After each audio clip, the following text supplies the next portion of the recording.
Best as always, Gabba. I'm live on mine. Alright, well, the shine on my head's looking much better than it normally does in the shed. You can actually see my face over the shine on the top of my head, which is grand. Let's just get this party started. Let's see, where are we? We're over here. Morinwatch. We are in Morinwatch, is very true. Okay. Oh, in fact, no, we can't start there. There's too much to start there. Sorry, my apologies. Start with something a little bit lighter, a little bit more relaxed. So, from where the party left off last week, we had a lovely journey inside the city of Morinwatch. We had a bit of a party fest with people spending a absolute shed load of money. Carr managed to get his goggles of dark vision. Items were brought, potions were bought aplenty. Saundal, I didn't do your poisons. I am sorry. I'm sorry. Where'd you get in a fight with City Guard? I need my poisons. You don't need your poisons. You want your poisons. It's not the same thing. I'll do it in break. I'll get them done. No worries, man. I just completely fucking forgot. That's the truth. So the party bought a lot of things, did a lot of things. Rosie decided to spread her crystal dominance in the great city of Morinwatch, alighting the Garden of Saloon in a beautiful bloom of crystalline essence. Carr, yeah, just a smattering. Our lovely lady. Yeah, exactly. Our lovely lady Jathuni did what she always does, and when she gets into a town, she finds a pub. But this time it led to something positive. She was able to garner a bit of information. She's found a speakeasy of sorts and met a few good men, perhaps. That led to her finding out a bit of information about our good friend Gunda. Aveline and Carr was having a brilliant conversation with our Lady Night Singer, discovering a bit more about what was going on, having a few more conversations about getting out our friend Kai, who was discovered is in the basement of the castle keep as a whole. Have I missed anything out? Boris's tattoos evolved into something more frantic and interesting. And at the end of your shopping, when the conversation with Jathuni was being held with Carr and everybody else in the middle of the street, Saundal disappeared into the shadows, and Boris got a love note. Boris got the love note from the little girl, who said, "Run, they are watching you." And that is where... They don't like you, wasn't it? Yeah. Yes. And that is where we start tonight's session. We with don't the like dagger, them either. the dagger. Yeah. Oh shit! Yeah, he Double nat 20s. kicked off, didn't he? Yeah.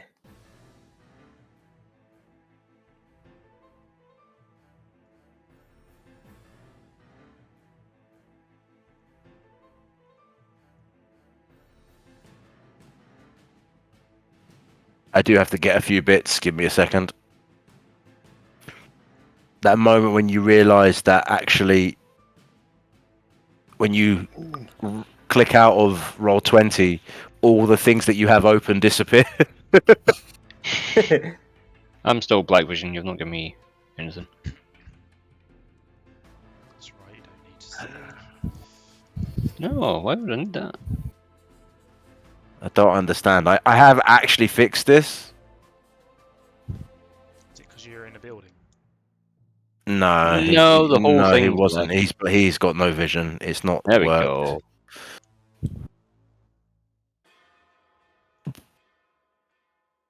Okay. No. You're there.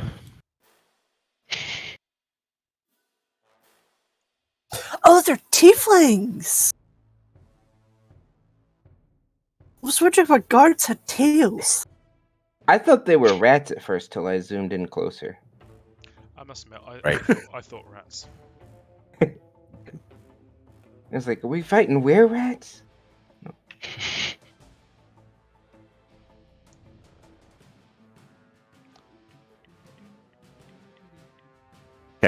So, shall we kick this off with a little bit of motherfucking initiative? No. Yeah. Before everybody rolls, calm down, calm your britches. I just want to make sure I clear the turn order. All right, now you guys can all go fucking crazy.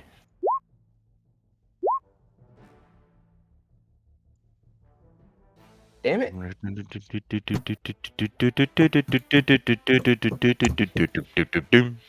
All right. I was not hit by anything last session, right? No, you was not. Why does it keep... Okay. For some reason, my health keeps Did you bouncing around. Did you reset it? I thought I did. Maybe I didn't. I don't know. Maybe not.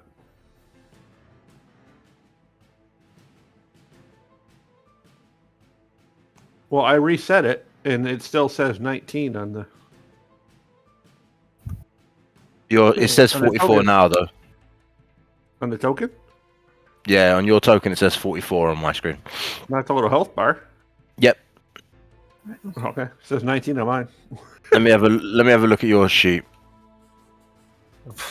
It is what it is. I mean, I'm not... Have you not? I would have thought you'd have more than 44. You've not been doing your HP. I've been doing my... I'm serious. It freaking changes. No, I've had this before. Roll20 has reset it a couple of times to 43 or 44. Yeah, that can't be your HP at level 6 as a cleric. I was going to say mine's 63, so. Yeah, I'm a druid and I'm at 53, so. Yeah, I'm at 40, but I'm level 4. Yeah, because I swear. No, you shouldn't be 44. Yeah, it's definitely... My character icon, the little health bar above it shows 19, and I have it set at 44 here. It definitely says 44 right now, what I'm looking at. It's not showing it on mine. So I wonder if I got to clear like a cache or something. This is why I keep a backup on D&D Beyond, so I can keep track. Yep, I'm going to have to. Now it refreshed it to 44. Yeah. As long as it's refreshed. But I think do me a favor, because 44 HP, I feel like you were like that at level 4, mate. Yeah, because it did this once. It did this once before, where it dropped back. Yeah. I think you've had the same problem. Like, this is just silly. Just do 2d8 plus your con mod, because this doesn't make sense. You shouldn't be this low.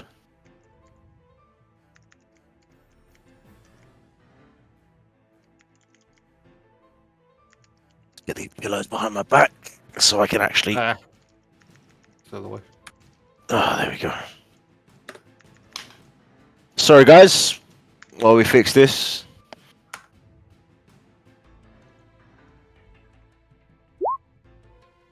You stupid thing. All because they didn't put the space in the first one.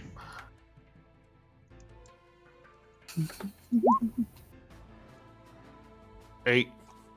8 plus, add another 2 to that, so it's plus 10, so you'd be 54. That makes so much more sense. And I'm gonna put that note over here. Just sent the campaign link for Beyond as well, if you want to create one in there as a backup. Cool, thank you. Alright, so you two were talking. Rosie, you was in the middle of that conversation. Boris was in the middle of that conversation. Aveline was there as well. Fine, that's all sorted. Right, so at the top of the tunnel, as you go, firing both daggers. This is a fucking awful camera angle for me. Oh, they moves. I haven't got moves, mate. There's no moves there. This is a chest, but it's still just at this angle. It's just not. It's not a good look. Let me just sink back into the chair a bit. That will do. As I said earlier, as long as you're not picking your nose or you've got it up nice and clean, we're fine. So, And those are no dick pics. alright, fucking hell. Fucking hell. One dick pic and it just all goes Pete Tong. Crispy said there was another, but I don't believe him. Because there isn't another. Wishful thinking. No, once he's done it, likelihood of doing it again. No, that's what I mean. Wishful thinking on Gambos. Oh, Fuck, I just realised that was initiative roll. I thought we were about to get fucked by fucking 28 hit points. shut the fuck up. Don't meow at me. You've been fed already, you prick.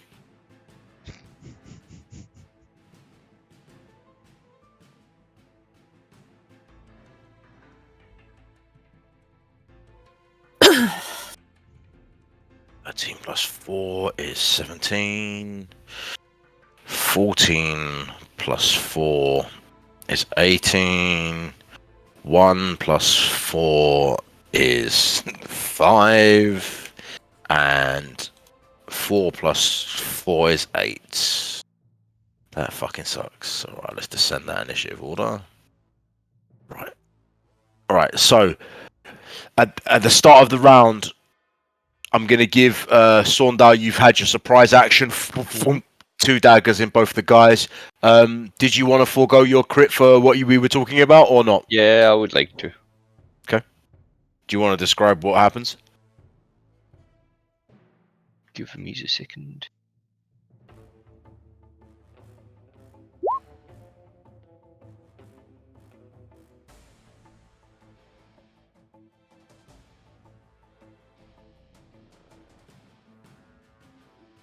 Well, actually, they wouldn't see it, would they?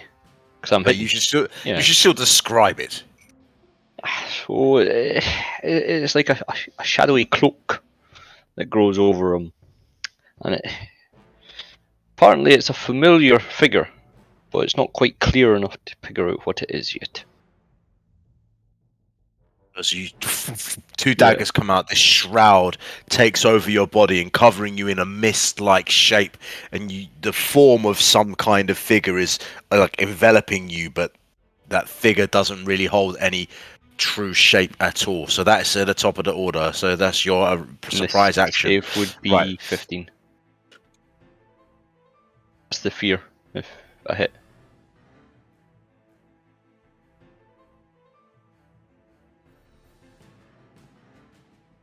It's 2d20 because you hit 2 of them.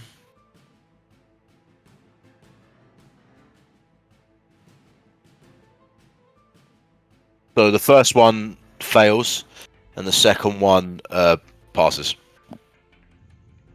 Cool.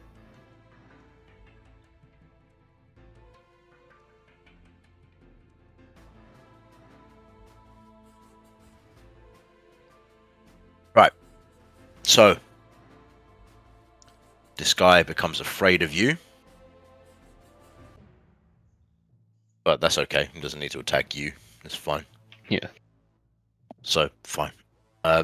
Seeing you open fire on him, and actually the fact that he's afraid of you, he's gonna let out like this tiefling lets out like a gonna take a step back to the ledge of the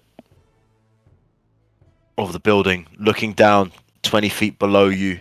He's gonna pick. We're gonna roll a d5. We'll roll a d6. Aveline, you're 1 and 6 because I can't attack the other geezer. There you go. Thanks.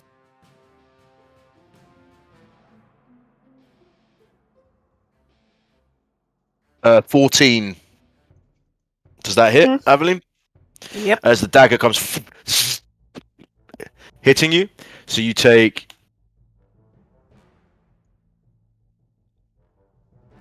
8 points of damage as the dagger comes flying down.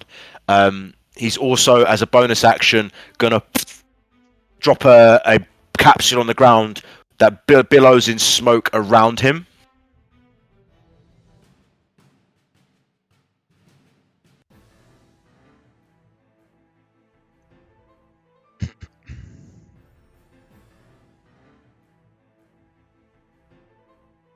as the 15-foot cloud around him erupts in smoke, and hopefully you guys. I went grey to try and be like the smoke, but I've realised it meshes too well with the ground. Give me 2 seconds.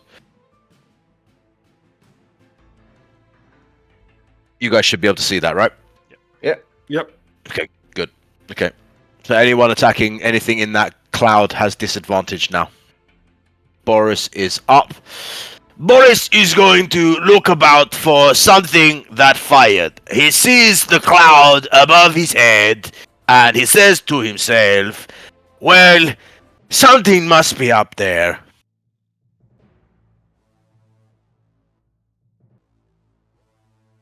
And Boris will actually decide to run out of the... no, Boris will run into the smoke near the building and wait for something to attack. If the thing comes and attacks him, he will then hit him with his sword.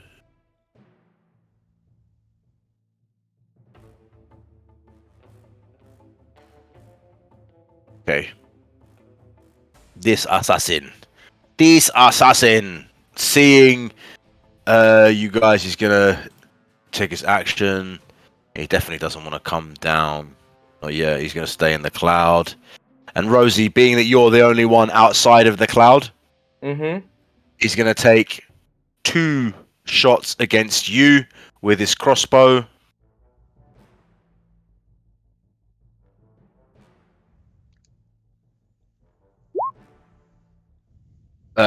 Both of them will miss. 6 plus 7 is 12. No, it's not. It's 13. And 2 plus 7 is 9. Both of them are going to miss you, I would assume.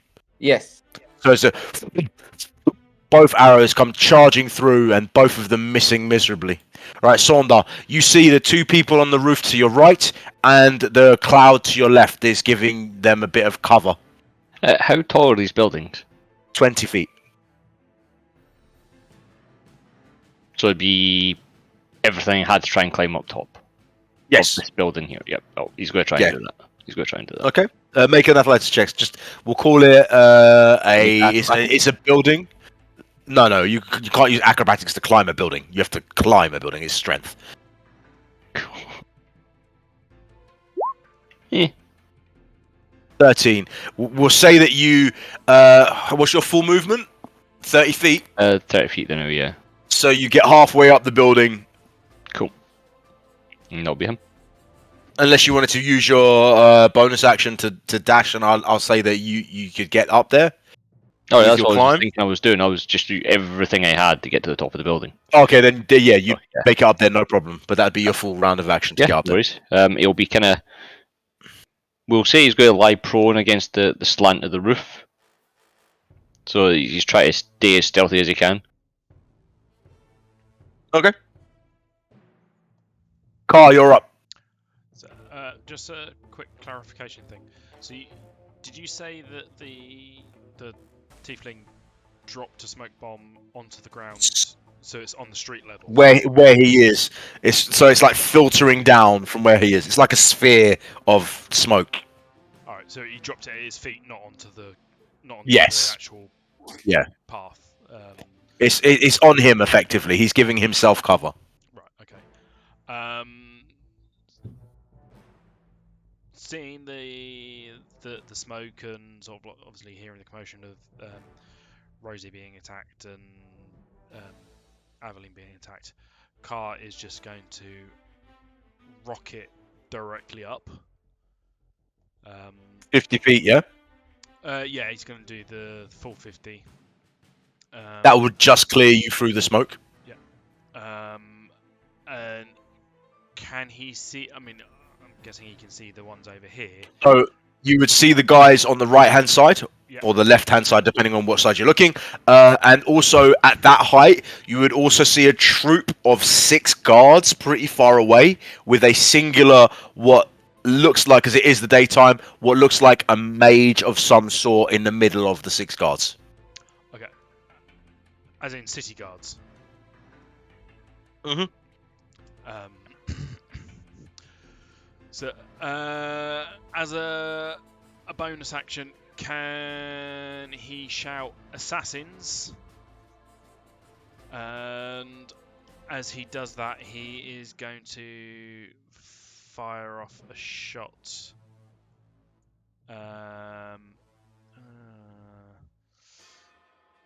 What's he got? He's going to fire a shot at the tiefling guy down there. Cool. Do.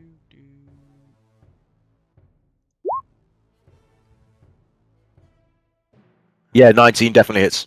Yeah. Oh, is it 19 or is it 22? No, No, it's 19. The other one's been advantage. Yeah. Yeah. Hits. Although, was it natural? I'm trying to remember whether it was whether there was anything that happens on a 19, but I think that's on the other campaign. Yeah, that's not on this campaign. Yeah. So in which case, disregard the damage on there because for some reason I can't get it to do the d10s. So that should be. Yep, that's correct. Uh, So it's 12 damage. Yeah. Okay. And then second attack. Because I keep forgetting that I have a second attack. You have 2 attacks, yeah. 22 hits. And And then you have to roll damage again because that doesn't work. 15, so that's 30. That's what's 27 points of damage. As you. He is going to take the uncanny dodge action to reduce the damage of your second attack to half. Because he fucking needs to. I got you, don't worry. And then he just looks 'Cause around as if to say,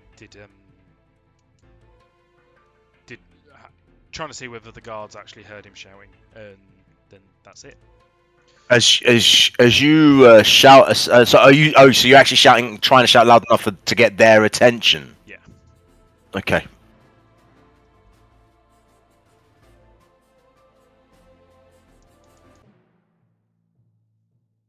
As I'm assuming that would have been a bonus action to do that.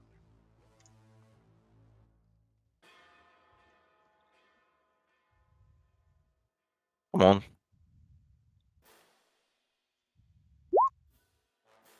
Okay. Yep. So that's your full movement, your attack, and your bonus action. Yeah. Yep. Right, Aveline, you're up. Okay. I'm going to wander out of this cloud so I can actually see. I'm going to shoot this thing. I hope. He's got from the angle you're at, he's got cover from you, so he gets a +2 to his AC at that angle. That's fine. I'll probably miss anyway. Oh wow, maybe not. Oh no, you hit. I'll take it. As you pull back your bow, loosing the arrow, skimming straight into him.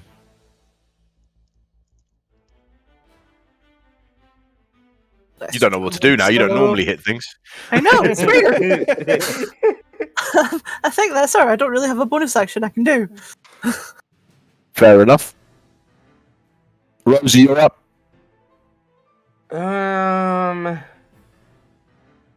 I am.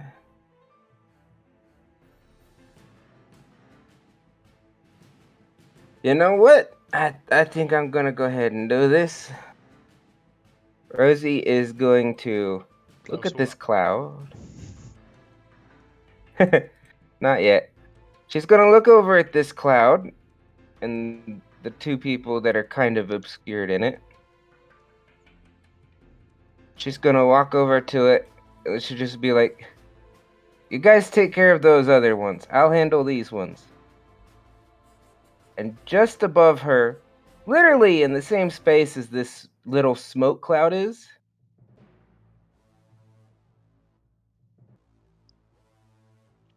Okay, so you're going to fully obscure the area. Yep, and then she's going to wild shape into her giant spider form, which has blind sight, and just crawl up the wall to her new friends. As Rosie completely disappears into the fog and just Climbs to the top. What's the movement of your giant spider total? Because I know you don't get hindered climbing. Giant spider total movement is 30 feet climbing. So it would take you your full movement to get from there to up to the top. So you arrive at the top, and you guys in the cloud, that now can't see anything. So Car, you can see because you're above the cloud. And I would say just as the fog settles in, you watch as something shifts into this 8-legged beast. Yeah. So. Oh shit! What was Yeah. that? So she can see them clearly, but they can't see her. So she, if I remember correctly, that technically gives her advantage. Absolutely, you have advantage on all attacks. Yeah. All right. So she'll go ahead and just take her one. That's a 24. Yeah, 24 hits. Which one are you going for? She'll go for the tiefling first. Okay, so as you just, it's got to make a con save. Yeah, DC 11. That's. Oh. So do I not get? Just make it, right? Yeah. Yeah, 12. So you take half as much poison damage. okay, so it is 7 points of poison damage, 8 points of poison damage. Excuse me, because we round up, we don't round. So 19 points of damage total, right? Yep. Yeah, and as you bite into this tiefling, the tiefling's just like, oh shit! Oh shit! She's just turned into a literal nightmare for some people. Yep. Okay. The second assassin is going to take 2 shots at you, Aveline, as you are the only thing that it can see from this distance, and then it's going to move. So I'm just going to roll 2d20. So the first one's definitely going to miss, because that's a nat 1. And then the second one is a 16 plus 7, so that's like a gazillion, which I'm going to assume hits you. My AC is 13, so yeah, it's a safe bet. Safe bet. Safe bet. It does the job. A little bit hits. Okay, he's actually going to expend one of his fire bolts. So 2 seconds. That's 2, 3. I just realized it didn't be in the turn order. Oh, fuck's sake, Jathuni. For fuck's sake, Jathuni. I'm 7, so I'm. Yeah. Okay, I'm just going to re-roll the order. And then we'll get back round to it. No. 2 seconds. No, we're going to sort it now. And then we're just going to... Alright, there we go. I'm still not in it. You're still not in it. No. Did you roll, though? Yeah, Jathuni. Initiative 7. Oh, no, there I am. What? Yeah, no, I just put you in there, mate. Okay. Leave it to me to break D&D today. Alright, it's fine. So the first one missing. The second one, my assassin's going to expend one of his fire bolts. So it's going to be 1d6 piercing damage and then 2d6 fire damage.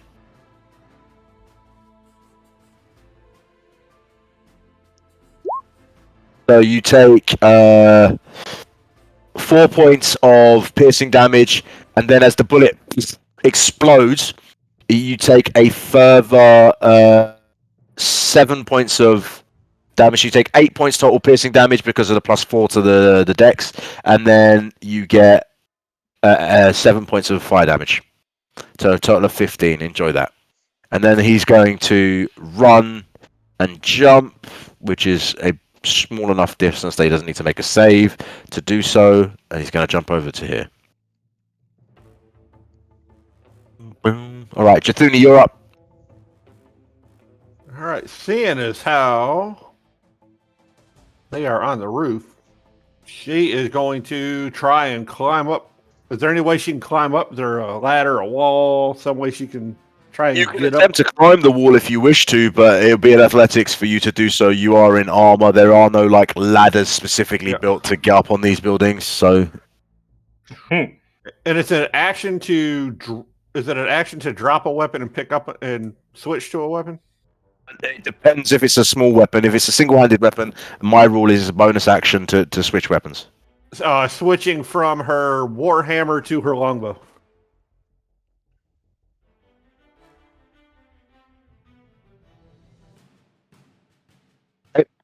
That'll be an action because it's a two-handed weapon.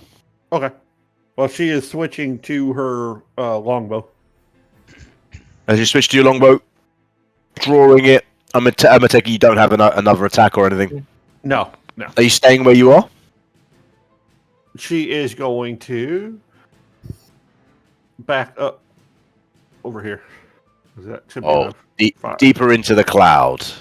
Oh, yeah. Dumb. Where was I? Right there. Yeah. Forgot about the cloud. 5, 10, 15, 20, 25. She'll back over here outside the cloud.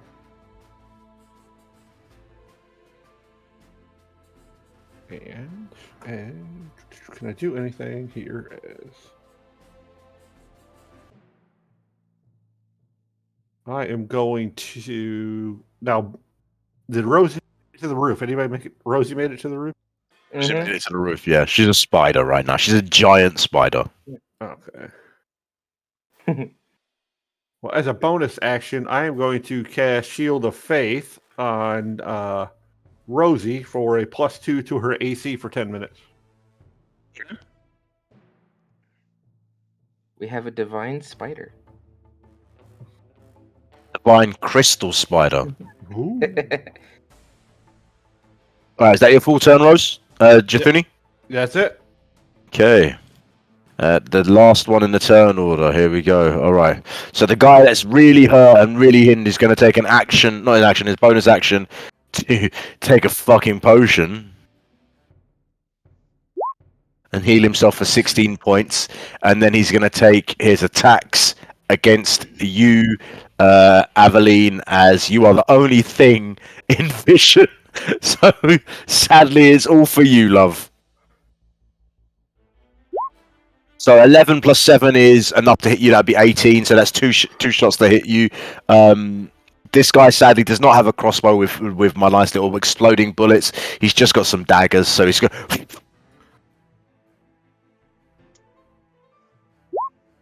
So that will be 4. It will be 4 and 4 is 8 plus another 4 is 12. 12 points of damage total as the 2 daggers come flying into you. And in fact, he is going to move himself 5, 10, 15, 20, 25, 30 feet. Okay. At the top of the turn order, my assassins get their go, and I think they get a nice... during his turn, has advantage on attack rolls against any creature that hasn't taken a turn. Right, good. So you ain't taking your turn, but he has disadvantage because he's blinded, but he has advantage, so it's flat. So he's going to take 2 attacks against you and try and stab you in the face, you big crystalline spider. 20s. So the first one definitely misses because 3 plus 7 categorically is wrong, but that one definitely hits. Right, so with a nat 20, that gives me sneak attack. So we're gonna do roll 2d4 plus 7, which is 13 points of damage, and then it's gonna be roll. What's the sneak attack for my assassins? 2 seconds, please. 46. 46. So you take. Say? What level are the assassins? High enough to be assassins. So at least level 3. What's the problem? Do you not like assassiny things? What did you get? 4d6. I've just so basically what you're saying is that you being a low level creature in a party with people that are level 6 are finding it a little bit more dangerous now. I do apologize for the danger that you're in. Okay, that is enough damage to knock her out of her spider form and carry over 2 whole points of damage. Fog cloud stays, spider drops. You're still biting on this tiefling. Stab, stab. Okay. Boris's turn. Boris waited for nothing. Boris is not happy. Oh, Boris will take 10 seconds to read spellbook, and then Boris will decide what happens next. I do need to roll a concentration check for the fog cloud. I didn't realize fog was a concentration. Do you make a 10? 14. Yeah, it stays. Yeah, it stays. You know what Okay. Burr's going to use? Fucking that rhymes binding ice shit. But Rhymes Binding Ice is a cone, and Rhymes Binding Ice is dangerous when a Rosie is above me. You don't care. So I will not use Rhyme Binding Ice. I will say to myself, what a wonderful world. I will look at the cloud and realize I cannot see anybody. Boris is going to try and climb the building.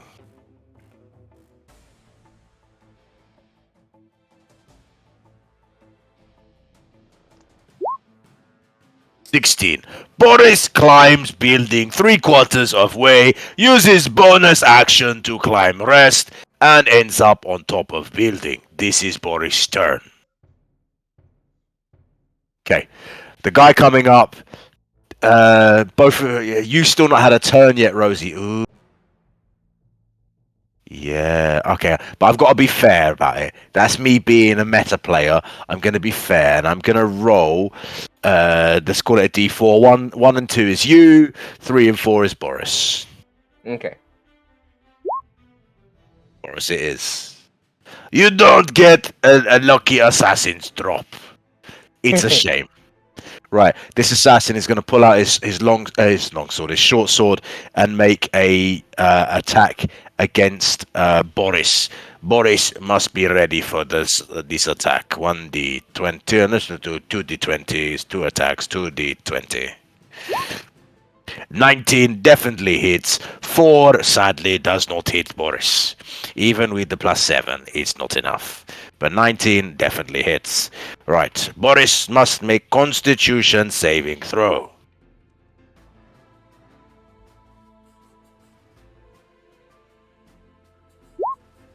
Boris saves saving throw.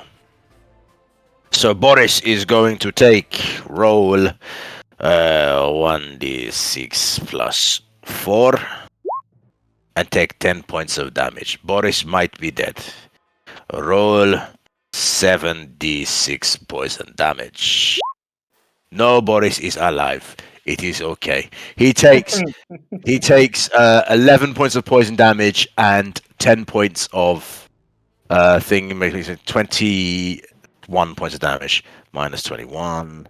There we go. Boris is hurting badly from the assassin.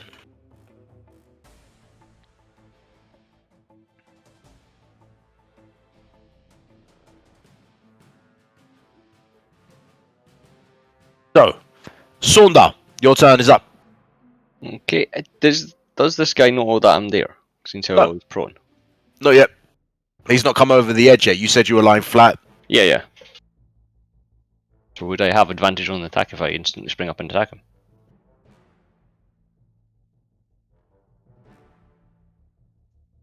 I'll give it to you. Why not? Doesn't hurt.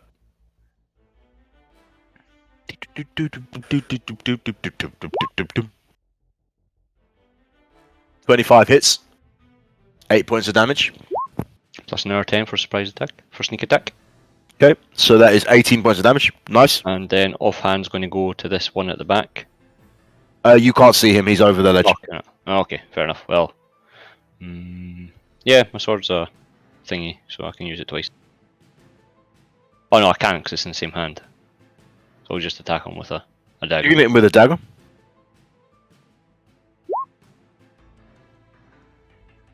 Uh, 13 total? Yeah. No, but you have advantage, so it's 19. So 19 hits again. Yep, 5 points of damage. Make a save for the fear.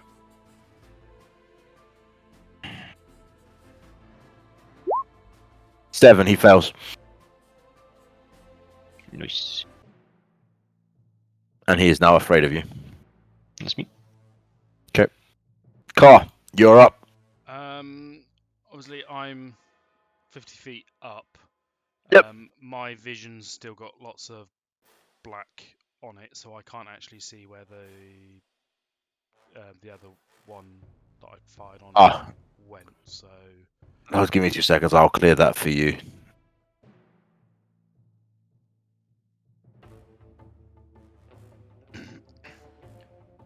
You are above them. That's the problem when you add a flying character into a 2D top-down flat world. But you can see him now, right? yeah.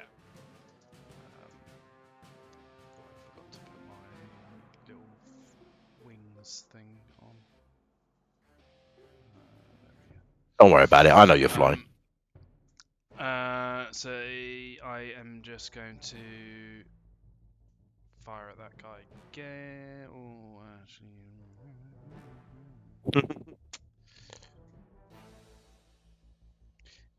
Yeah, I'm just gonna fire at him. You know what I've realised? That D&D Beyond seems to roll very well. Not always. Yeah, You always. know. I've never seen you roll low. Ever. I have. I've not seen it. So, as proven by the 29. Which is a crit. Yeah. So that'll be that, and because it's a crit, he fires an extra one as well. Yep. So 25 in. So we've got 16 doubled, and then you fire an extra bolt because that's how the bow works. Yeah. So you do 32 points of damage plus another 9 points of damage, making it a total of 41 points of damage. That is correct, yes? 41 points of damage. Sounds about right. That is exactly right. It's exactly right. It says when you for that one moment you charge that bow and you feel that power and you release that blinding light and as it shots and bang, and before you release that string, the second arrow already automatically notches and right behind it just boom boom slams into him, instantly just obliterating this guy. So I'm gonna scan round quickly to see what else I can see. Whether I can see, I'm assuming I still can't see the two. No, because the fog cloud's still going and the smoke bomb's still going. And from this angle, can I see this guy? Yes, you can. You're high enough above to see. You know when you build a map and you forget that there's a guy that can fly. That's all that is. Give me a second. I'll just move this out of the way for you. So I just fire that one as well. 17 hits. So that's 9 damage on him.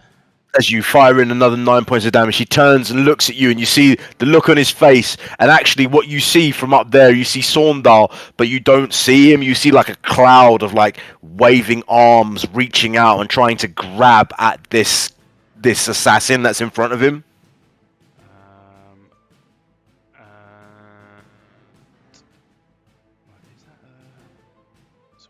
I'm just trying to see whether something is. Is that on the next attack? Oh no, it's just a bone. Let me just read something quickly. Oh, it is next time I hit. Okay.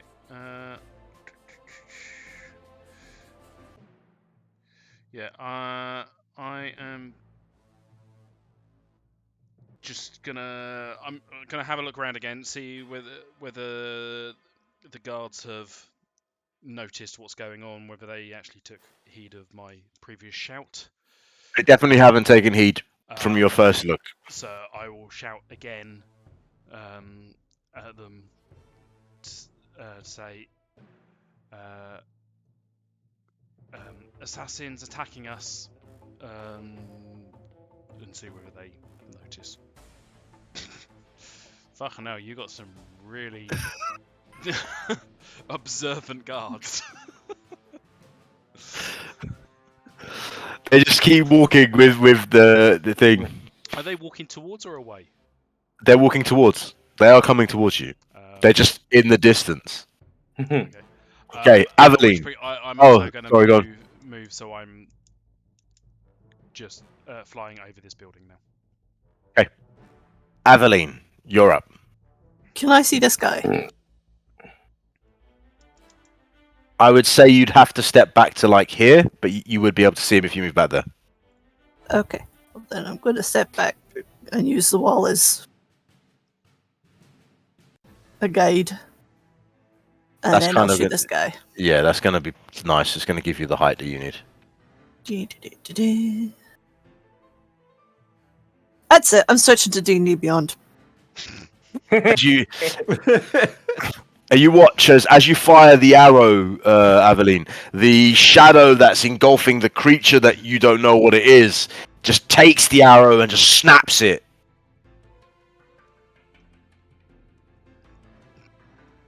Rosie, you're up in the fog cloud. See, that's so much better. I'm switching. I'm sticking with D&D Beyond. I'm just going to ban everybody from D&D Beyond. Alright, that should work. Alright, so this is what Rosie's going to do now that she's back in her normal form.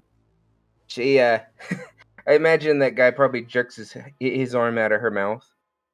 And as she stands there and realizes she's not a spider anymore, she just grins, reaches out to the sides of her, and it almost looks like she's grabbing the fog cloud she's created and letting that spell go as she pulls it in until she's holding this one condensed ball of fog cloud between her hands.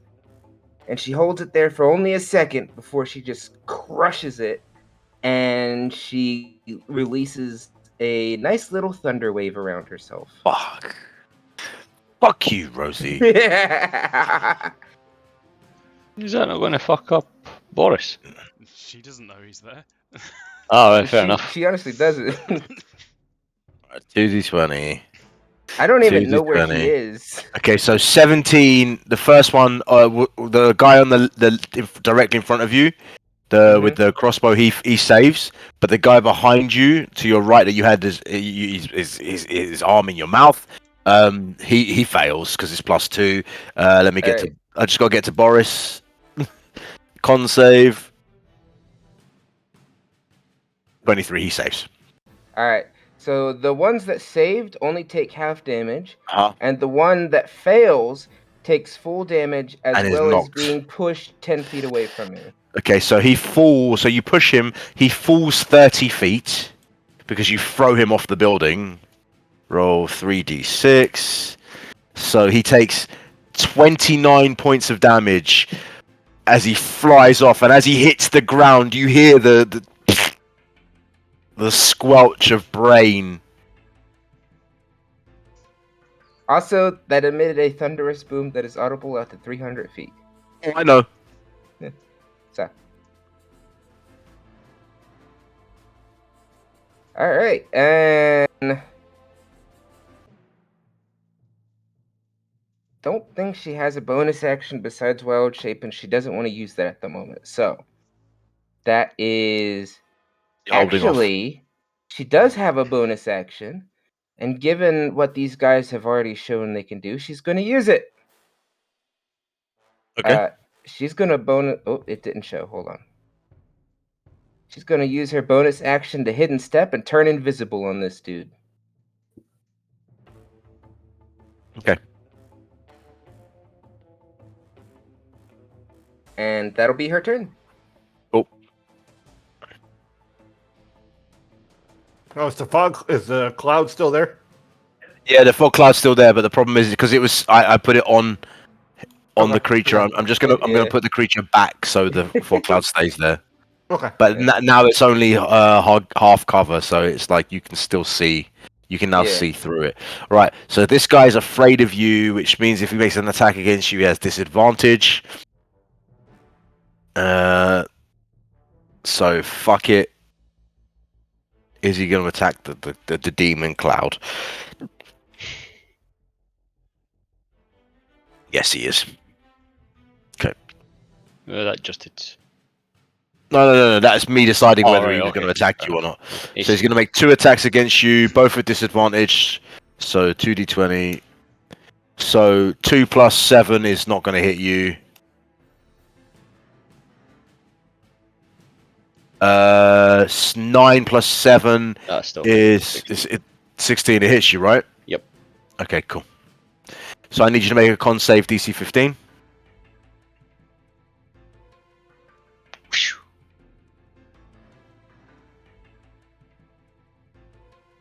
You take 8 points of damage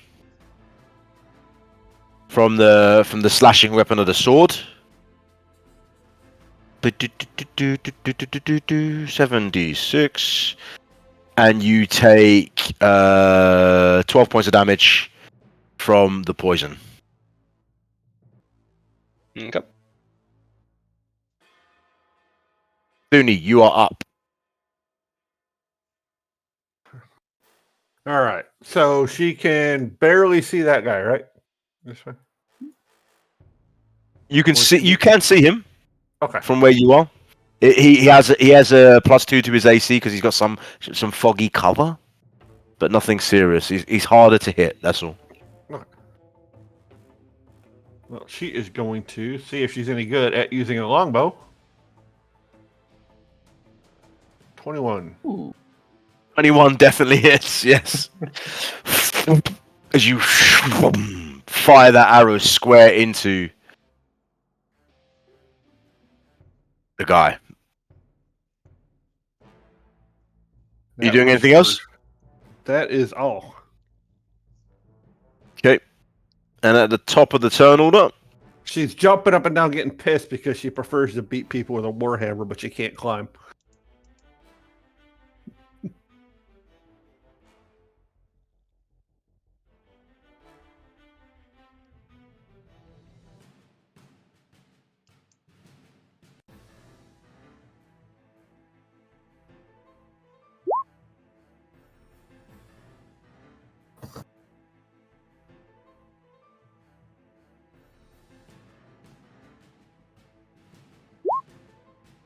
Jesus, okay.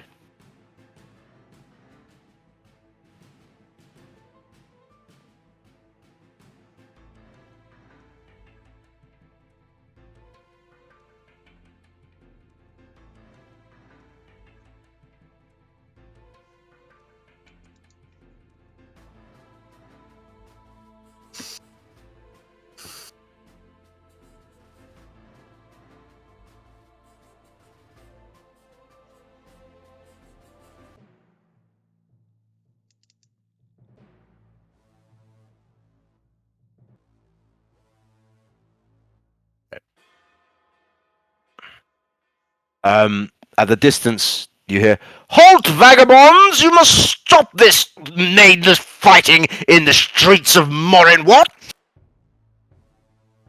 That's Boris's turn now. Boris, seeing through the fog cloud, looking at this assassin, says, You will feel my wrath.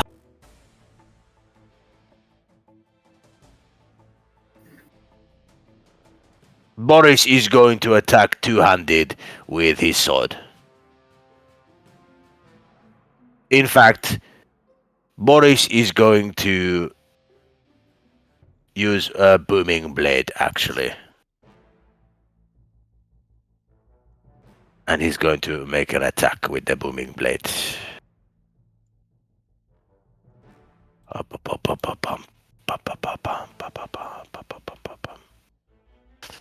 We go two-handed because we like to do two-handed things with Boris. Sadly, 9 does miss very much, and Boris is very unhappy, but he does try his best.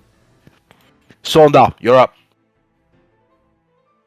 Cool. So this one, do I have advantage on attacking someone that's feared or no? I don't know. No. So he's just going to He's just afraid it. Yeah. Oh, actually, I was going to say, would you be okay with me applying chloroform to my cloak and trying to knock him out? As in, like, your cape, not the Yeah, my cloak of cloak. shadows. Yeah, Oh, my physical cloak. absolutely, yes. If you wanted, there was that moment where, like, this is Yeah. D&D. We Yeah. have to be very clear about what cloak we're talking about. But Yeah. yes, I am very much happy with you trying to do that if you wish. So what I would say is to apply enough chloroform onto your cloak would be an action, though. It's not simple as just, you know what I mean, one dab is enough. Yeah. Okay, I'm going to try and restrain him with my cloak first. Okay. So, like, get behind him and try and restrain him, but then put my cloak over his mouth. So what I want you to do then is I want you to make a grapple attack against him, and I will say, because he hasn't had his go yet, and you are a oh no, you're not.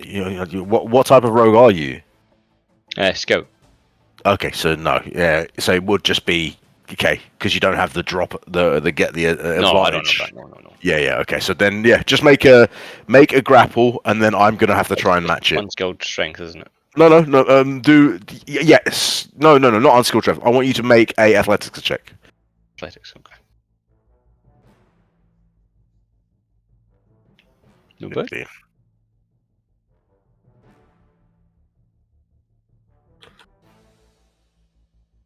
He fails. Nice. So as you wrap him up in the cloak, like tie him up around you, the shroud. Anyone who's watching this car, you're above it, Aveline. You see this fog-like cloud of hands just like wrapping around this assassin-like creature, and as it just wraps, he disappears inside the black mist. Right, and so that's what you're doing. You've wrapped him, yeah? Yep. Okay. Right, Rosie. 2 coming for you. All right, I'm invisible, so Oh wait, no, you're invisible. 2 coming for Boris. 16 definitely hits. So that will be Boris making a Constitution saving throw. Because Assassin's got poison blades.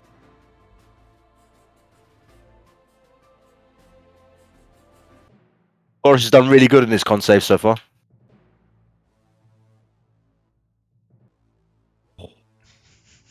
Jinxed you, Boris. Roll 1d6 plus 4.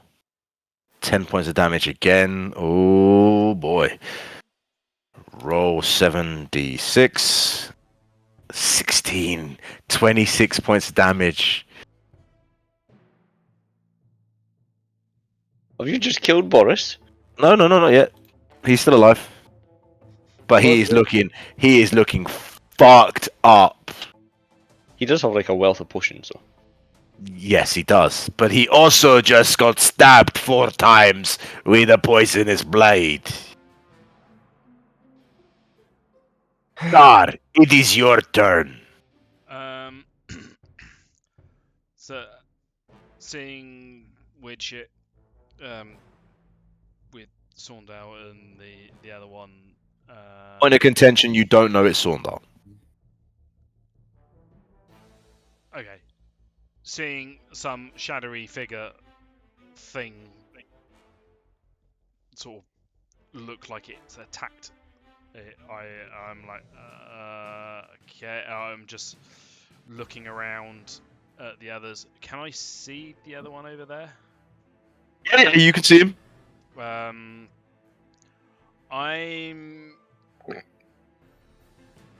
gonna hold my action.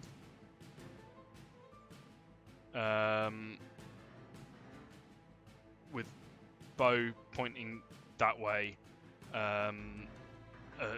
reply back to the guards that we were attacked. On the streets. And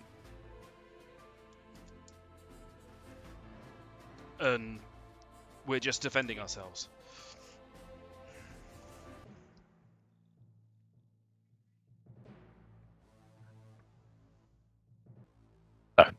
As you say these things, the guards. I take it that's like what you're going to do for your turn, yes? Yeah, I'm just holding my action. watching that other one. If he sort of like makes any sort of move to, I'm guessing from That one set of movement. from here, attack Boris because I can't see Rosie. And then the guards, in their full movement and dash, basically get right up to you. Aveline, you're up. Okay. Well, the guy I was aiming at disappeared. You do see a crazy whirling mist of black hands in a shroud grabbing. Yeah. Yeah, I know. don't know what's I happening, don't know so what I'm you not make of gonna that go either. I don't think I see anything past that, so yeah, I'll just hold my action until. You would have heard Boris, like, say, not Boris, sorry, you would have heard Carr shouting out, you know, man, we were attacked, and you would have heard the guy screaming, halt, vagabond, stop fighting in the streets.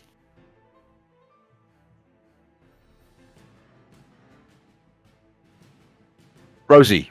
I can't see anyone to heal, so I'm just gonna hold my action. Okay,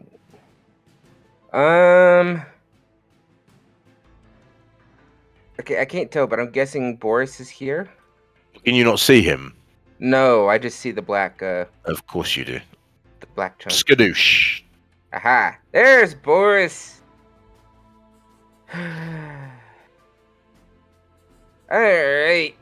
Well, I'm not in the street, so I'm good to keep fighting. Obviously. That works. I love Rosie's logic. She's going to use her action to try out that new onyx hammer that she's made for herself. Okay. 14. 14 sadly misses. Damn it. And with her bonus action, she's just gonna look over at Boris and say, hold on, I'm trying to see what level spell I want to waste on him. And we'll just stick with a level 1 for now. She'll just be like, heal up. And she'll give him 6 HP. 6 HP. Look, I don't want to blow through all my spells just yet, okay? Okay, no. Boris looks at you like, thanks fucking nothing. Okay. Alright, this guy's going to attempt to break your grapple.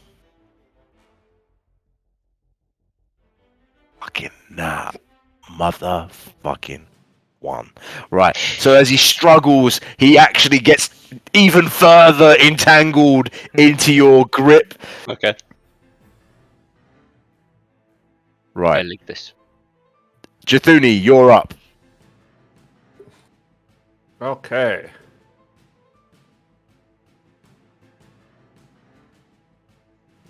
She is going to spin around here.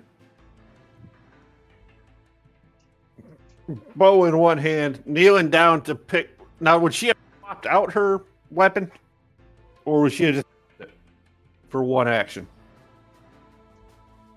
If you swapping your bow back out No. for your hammer. With one full action. Yep.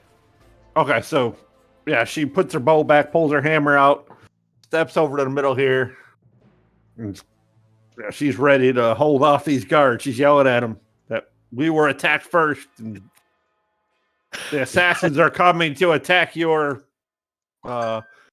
She's just gonna say that the assassins are coming to attack Lady Nightsinger. Make a whatever you want, however you're calling this. I leave it in your capable mind, sir. Deception, persuasion, performance, whichever you want. Oh, they don't believe her.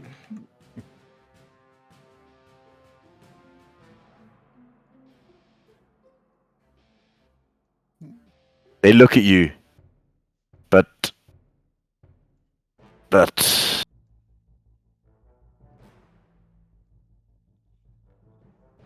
but But stop him. they've already taken their turn to move. Oh. All right. So at the top of the turn order, we'll take our break because it's 11 minutes past 9. I'd like to take a 9 o'clock break. Gives us basically more time to get to the end, a hard part of the end. So we'll take our break now. We got 10-minute break. We will BRB with the top of the round with our mage making his first intro into the session, I guess. Cool. All right. BRB, people. Gonna grab a munch.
D&D. And we're back. Here we Hi, welcome to Dungeons and Dragons, where we roll dice and we play with the monsters, and then the monsters go bye bye. I kind of want him to DM like that for the rest of the game now. No, mate. What I want is Tor for the rest of the game. The wizard and the guards come up to, and they're saying like, "Excuse me, Mister Japuni, what are you doing in the world? Why are you in the world?" Because I'm coming to get you, to get the assassins. Okay, no. So anyway, back to actual D&D. Let's. I didn't actually realise until the break that fucking Juthini's actually attacking the guards. No, Justini's not attacking the guards. Justini was standing off with the guards. So Yeah. you approach the guards. You tell the guards that you're here for Lady Night Singer and that you know that you've been attacked by assassins.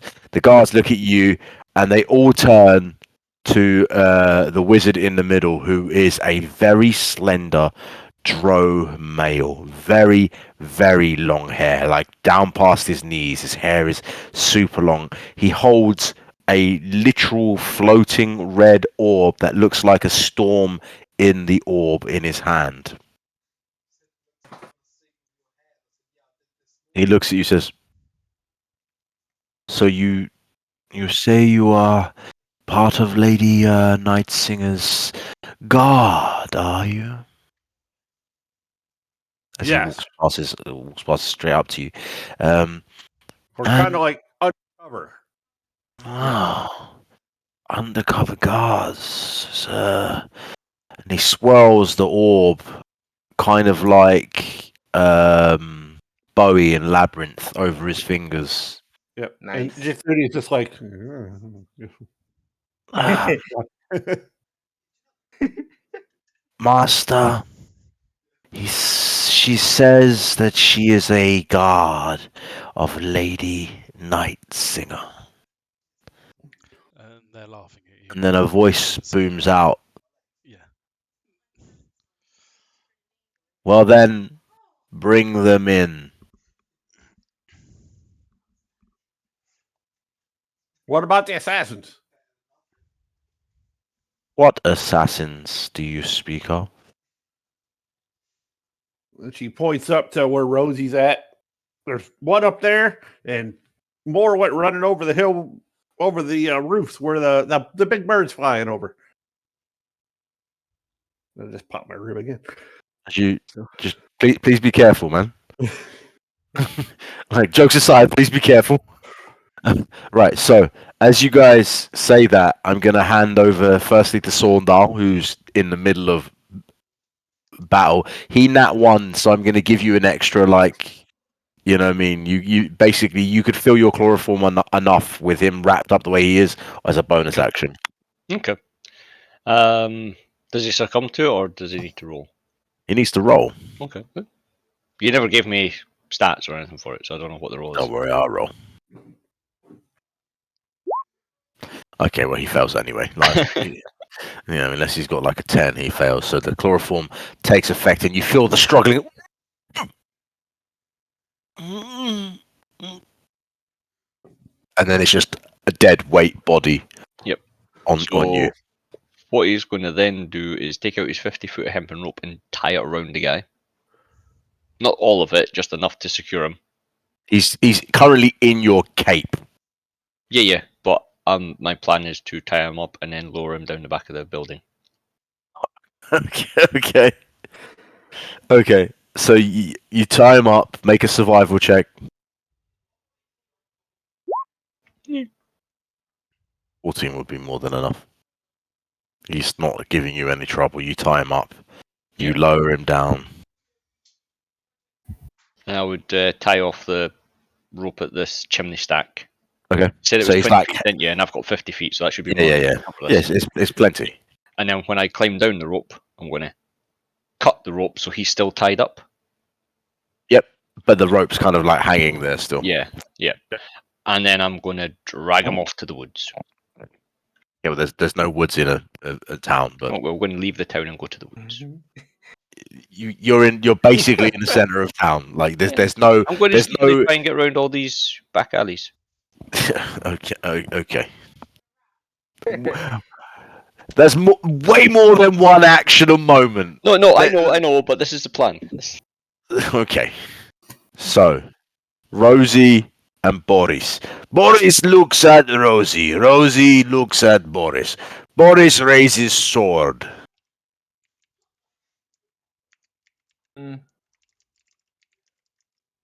Boris, not waiting, is going to attack the guy who almost killed Boris. Yeah, Rosie probably didn't even notice because she's still attacking anyway. So 12 is missing again. Boris is rubbish. Okay. This guy, seeing you guys and the guards, is going to pop something in his mouth. He bites down and you hear Rosie an audible. oh, he's doing one of those. Oh, you're up. I basically say I'm gonna get him and bring him down, and I sort of fly over, land. As I'm landing and trying to grab him, I'm having a quick rummage through the pockets. Okay. You find a couple of daggers. Yeah. If it's a quick rummage is exactly what you say. You find a couple of daggers. They're big. They're daggers. Yeah. How big, heavy is this guy? He weighs about 90 pounds. He's not very heavy. Okay. So I'll basically sort of like grab him and bring him down to the ground. Okay. And sort of like to deposit us both on the floor down here. I'm on the wrong thing.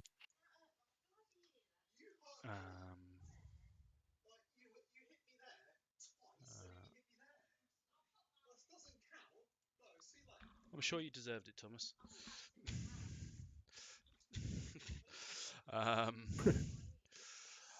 Yeah, so I just sort of like bring him down. And so did I hear what he was saying?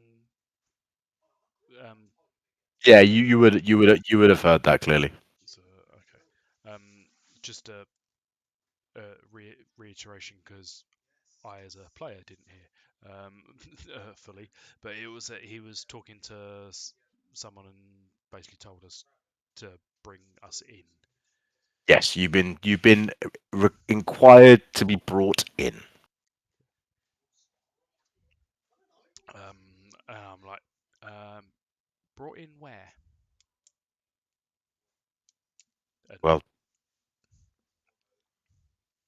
it's not their turn, so. Yeah.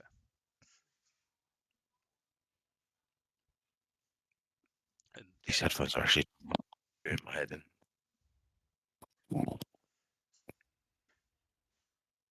Okay. The guards are going to step past and grab the body.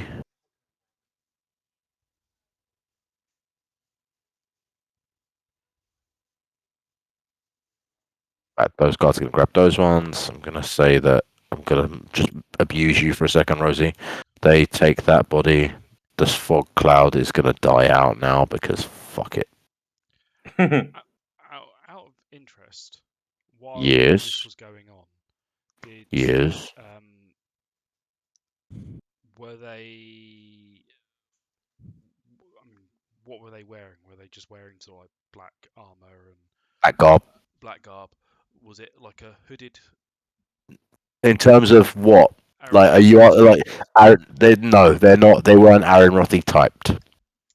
So So no concealed faces is I think is where you were going. So yes, no concealed face.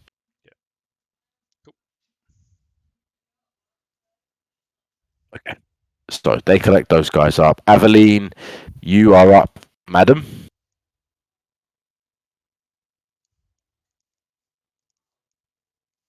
Yeah, I'm just gonna slide into this little alley and turn into a cat so that I can follow them.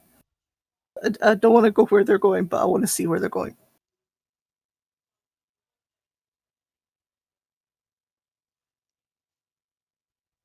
Two seconds, guys. Something weird's going on.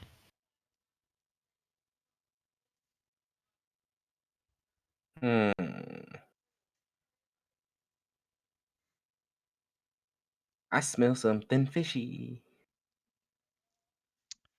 I have a feeling they work for the. Balafiths? That's the one. Yep, that's why I'm turning It's into a cat. Balafiths. And until we Is it meet him and realize Balafiths he's only a with a fourth. Balafiths. It's three Fs. It's Balafith. Ifs. Is it fucking elf? It's Balafith. Fifths.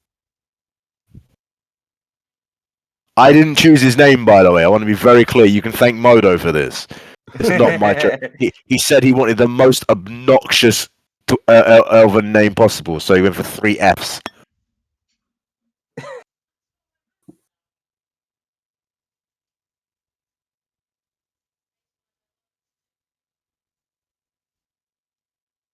Okay, so your shroud will be dropping pretty soon then. Not yet, but soon. Cool.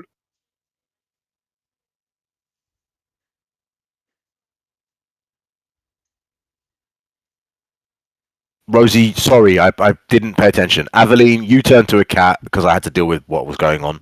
Aveline turned to a cat, went the way. Rosie, what are you doing? Okay, I as a player know what this guy just did when he bit down. I don't know for sure that Rosie does.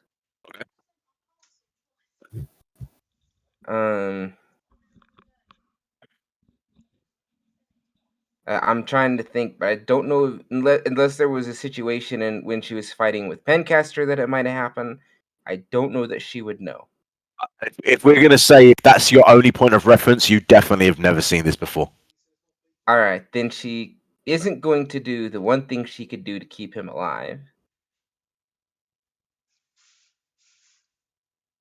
Ah, Terrible when you don't want to meta game, isn't it? When you just yeah. like, oh. Well, then she'll just keep doing what she was already planning to do. Cool. Which, Chuck you him know. off the roof. uh, not really. I think this time she's gonna do something a little different. Which is probably gonna look a little weird for everyone else, especially Boris being right next to her. Oh, I hope you do what I think you're gonna do. I don't know. She's just gonna use a cantrip, but Oh, never mind then. No, it's not what I thought you yeah. were gonna do. But the description that I'm going to use for it, however, Cool. she holds her hand out towards this guy, and you see all those spikes that she's grown from crystals just kind of crack for a moment, and then it's almost like they grow legs and start crawling down her arm before they take off like these little crystalline bees that swarm around this guy, and they don't just swarm or land and sting. They are full on diving into him and kind of exploding into him as she starts casting, as she casts infestation on him.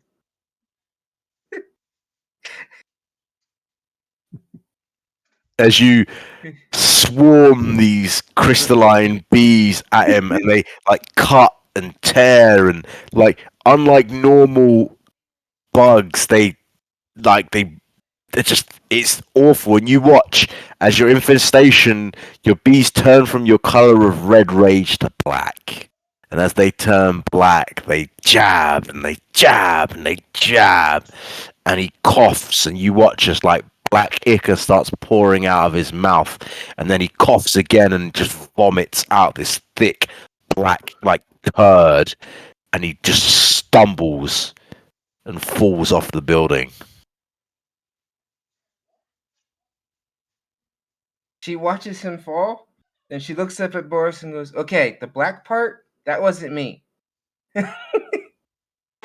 Does not believe you for 1 minute. She is dangerous. We already knew this, Boris. And then with her movement, I realize it's 30 feet, but Rosie isn't going to give a shit. She's just going to walk off the side of the building. She's gonna walk off a 20-foot building. Yep. She's just going to kind of just take a step down. Whatever damage she takes, she'll take it. So you take 7 points of damage, and you hear Boris. She's also crazy. Also, why is my health bar not updating?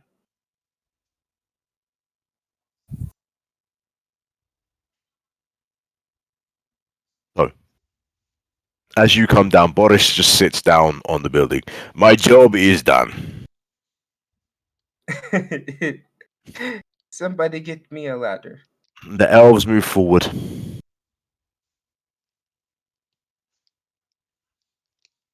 Oh, not the elves, the guards, fully armored up in their lilac armor and capes. The mage still standing with you, Jafuni. My lord wishes to see you. And then he would be who?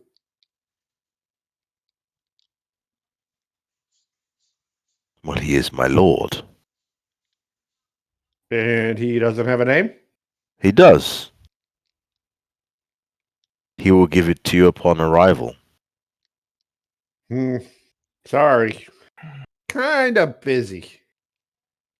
It- It's not easy taking care of, Of someone of high personage, exactly why I'm not giving you their name. Maybe Yeah. if you came with me, it would benefit both parties. If you are who you say you are and you do what you do, it might behoove you to follow me.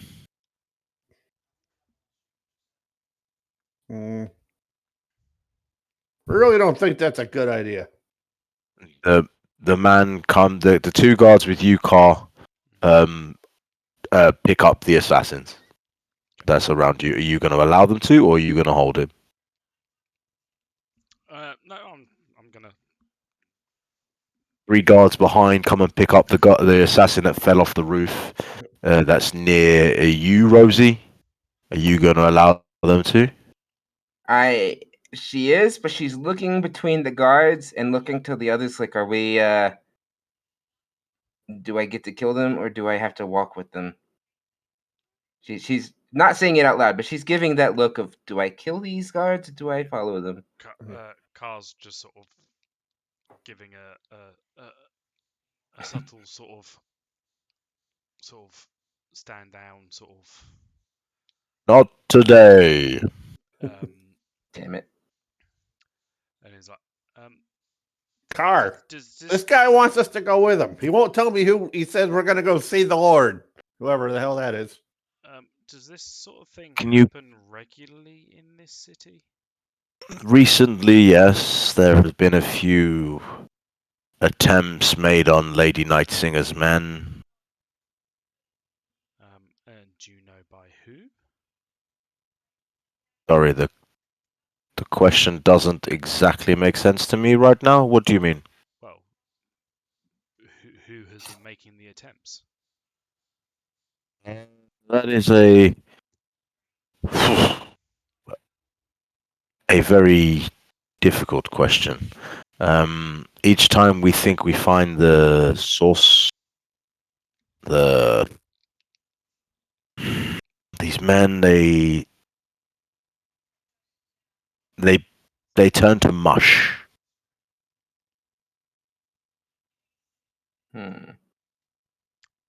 Like from the inside out, they become this. Can we not discuss this, please? Here. I sort of like walk towards Jithun. Do they let me pass? They don't stop you in any way. I just walk up to Jithuni and sort of like, This guy wants to go see the Lord. maybe based on what Not he's. the Lord, my Lord, the person of power who deals with, my contracts. Yes, and Okay. has a vested interest in making sure the city is safe. He won't tell me who it is. Based on what he said, we may be able to get some more information about these. Or it could be a trap. It is not a trap, for God's sake. If it was a trap, we could just arrest you right now. I have city If it was guards a- with me. If it was a trap, you wouldn't tell me it was a trap. Oh my God, yes. Okay, yes, I wouldn't tell you it was a trap. But I also have 6 city guards with me right now. If I was going to pull you in and arrest you, I could quite easily do so. Sure, you could. No, I mean it. I really could. Jithuni, I think we'll go along with this for now. It behooves you to follow me for now. But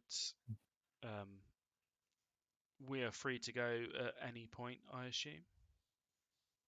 Of course, if you don't want to come with me, you can go straight back to Lady Nightsinger and report that you have met me.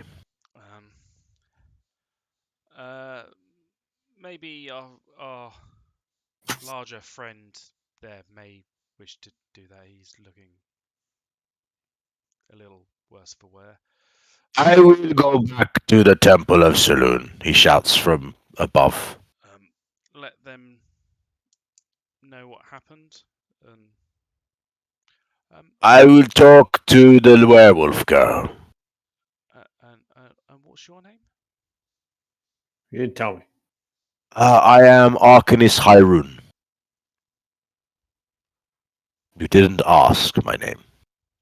Neither did I ask yours, if you don't recall. Okay. You called me by my name, though. Well, I know who you are. You are Lady Jithuni. I know who you are. I don't need to ask of your name. You are, shall I say, famous? Yes, famous. You and the cat. She just like stops, like mouth open, like I'm like. And she starts getting that. Her lip starts curling. Sore subject. And then, like, not paying attention because he rolled 2 nat ones while. Yes, the tale of your play in Winter's Beach is a not Winter's Beach. Sorry. She picks up. She's got her warhammer. She's putting it up under his nose. Like you like, mention that again. Carl's like putting his hand on Jithuni. He's like, come let's just go. And he looks at you guys like he brought up the damn cat. He looks at you. He's like, I'm sorry, I don't understand. This play was of high importance in Magshore. Let's just say it's been the talk of the town. Even Reginald knows about this. The cats are prone to. I killed the cat. Killed the cat. Make a deception check.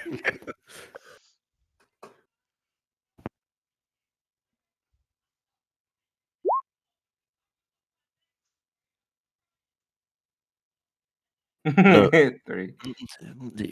You didn't, sir, madam. You didn't.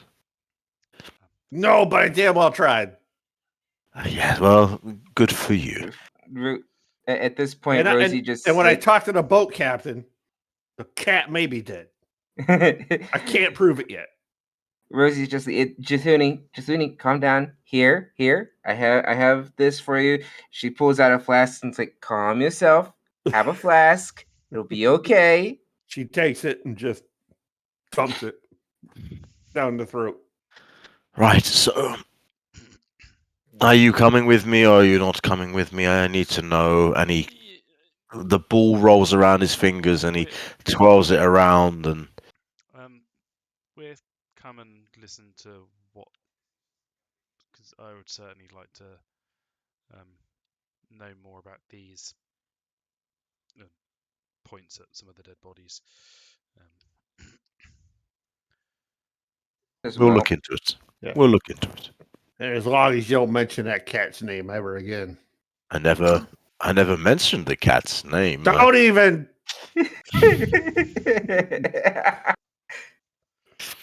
And he looks genuinely perplexed as to what the fuck is going on.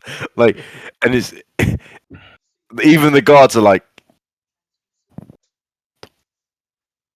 did it really go that badly? You know what I mean? Like they're genuinely confused by the whole situation. So it was a love 'em and leave 'em situation.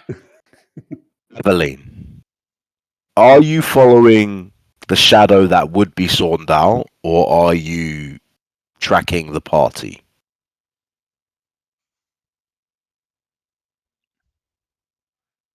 I don't think I'm ever going to be able to keep track with Sorndal, so I'll follow the party. So Saundal will come to you first. Hawk it up. So Saundal, It's not that good. you have the guy wrapped up. You know, he's out for a few hours.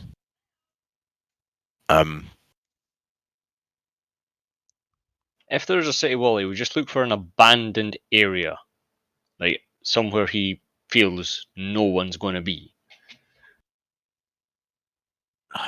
Where are you based? What's your main city of operation? It was Pencaster, but he's been all over Bodenwell.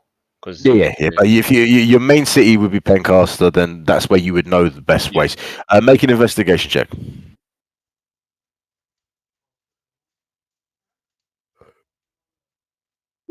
Yeah. You spend the better part of an hour trying to find like a relatively desolate place, and you end up heading to the Dwarven and Gnomish Quarter. Long story short, it's the most desolate and removed place in terms of people. There seems to be far more buildings unused. There are plenty of basically buildings that you could go into and hide away if you so chose to. That's what he's going to do, but he's not going to go to the one that's furthest away. He's going to go to the one that's kind of in the middle. Okay. Right. Fine. So you are in an unoccupied building. One of the building that you enter is pretty burnt out. Like whoever was in there previously clearly didn't get on very well with someone in this town, and they were literally smoked out of their own home. Okay. So what's your plan? What are you doing? What is Waiting your for him to overall? wake up, and I'm going to start off with questions. And if he doesn't ask the questions, it's going to escalate quite quickly. Okay, fair enough. So, as we head back to the other party, you guys travel for about 10 to 15 minutes through the main streets of the shopping area into the northern quarter of the city, into where the Elven Tower, the original bastion of Morinwatch, stands.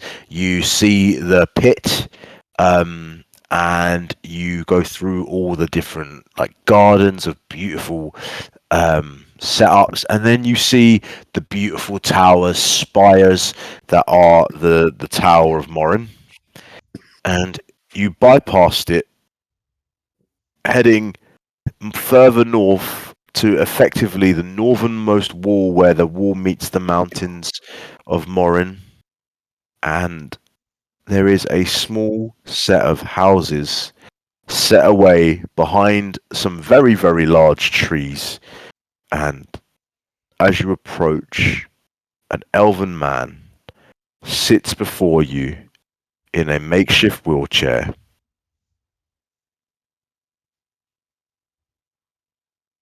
Arcanist bows.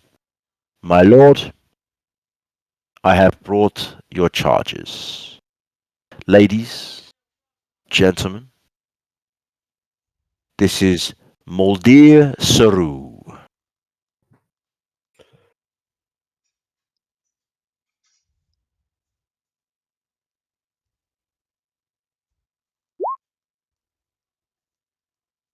Close on the name. Okay, cool.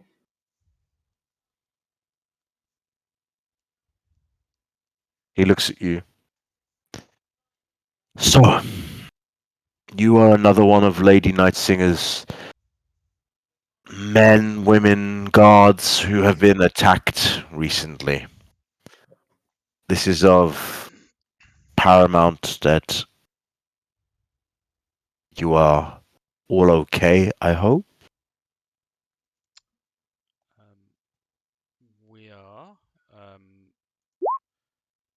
That was to see whether he appeared genuine, but He seems extremely genuine. and,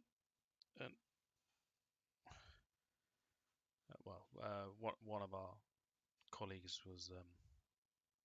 has gone back to the temple for healing, but But otherwise, I look around. Where'd Sorndal go? Sorry, Sondal? so Yeah. He was hanging around with us.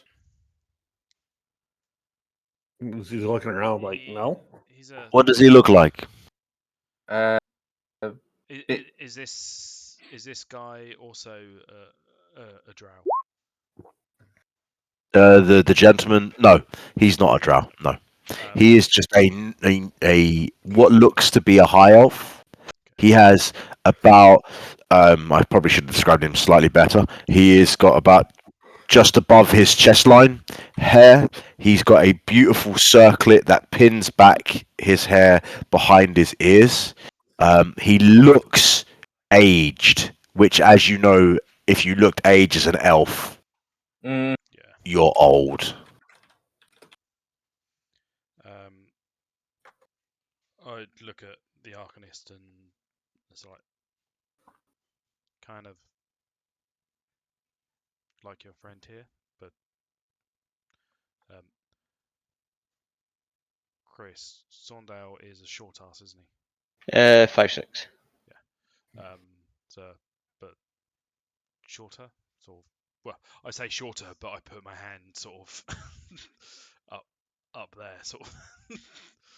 You watch as he pulls an orb from nothingness.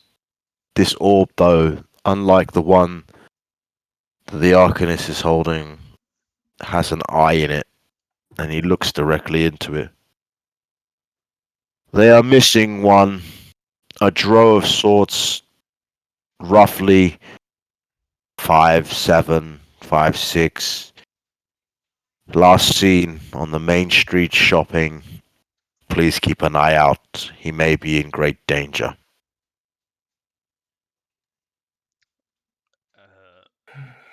And at which point, I think Carl would be sort of. You seem rather concerned for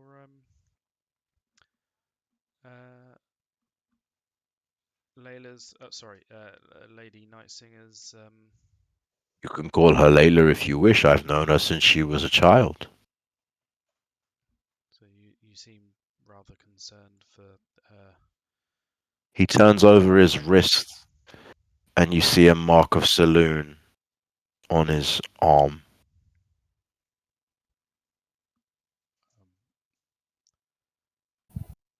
So what do you know of these attacks?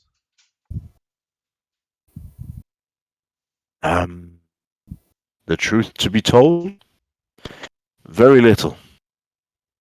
Since Lady Nightsinger Senior has passed, there have been numerous attempts to thin out her herd. You seem to be another on the long list of children who have been in the way of a path of a bigger cause. Now, I can't confirm that High Lord Balithis is the cause, but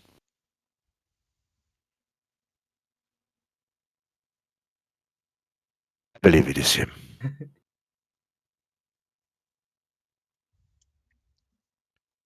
I believe that he is trying to run her out of town.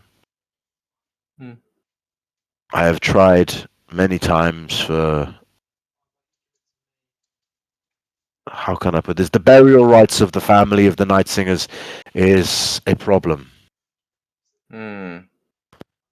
The fact that Lord Balithis will not allow for the burial of someone of such a high personage and such a high stature to be buried with their family, it is a questionable motive as to why they would do so, and we wish to change that motive. We know that a tiefling has been captured. We know that he is in the main cathedral itself.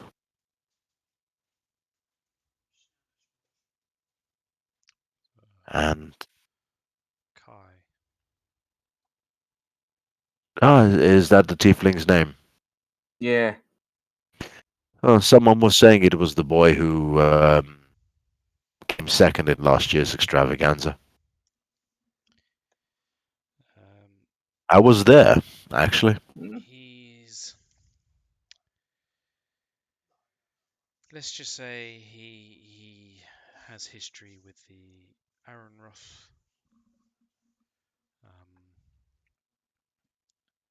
And from what Layla told us,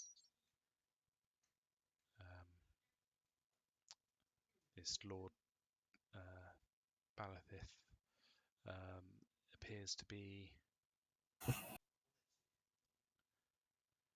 in league, working with them.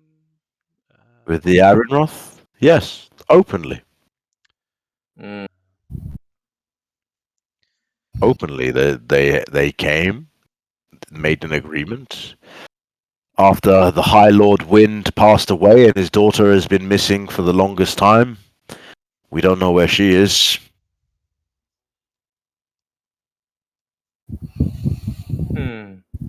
So, there is many questions to be asked. Many say she has died. Many say she has run away. Many say she absconded from her right to rule. I think Wouldn't she's blame here her. somewhere. Why would you not blame her? It is her duty to watch the city. Like her father and his father, duty is important.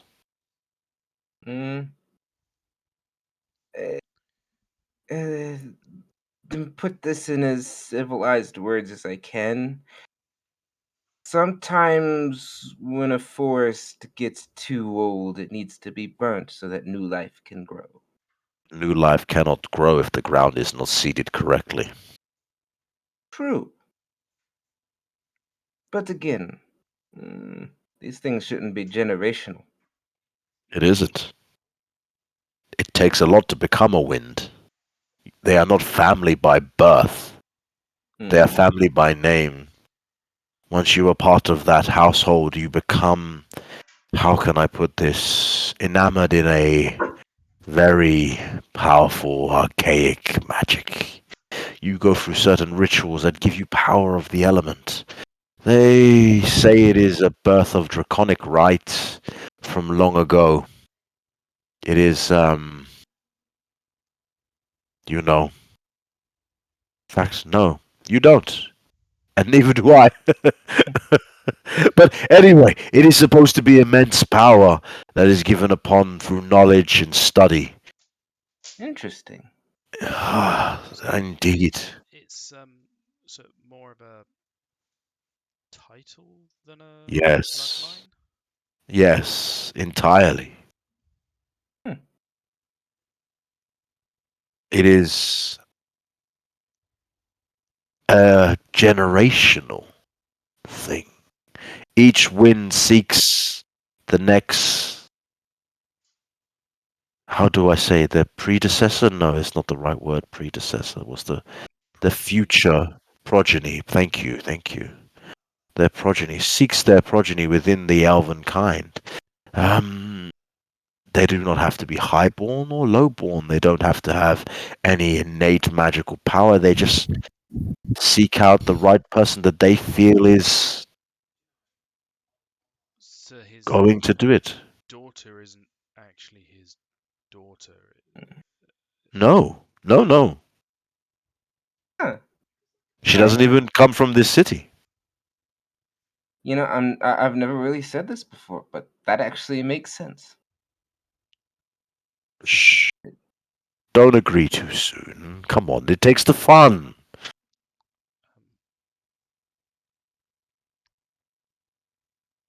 Um, so so you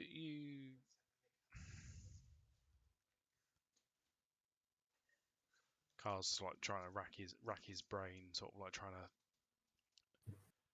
to find the right way of saying it. Is so,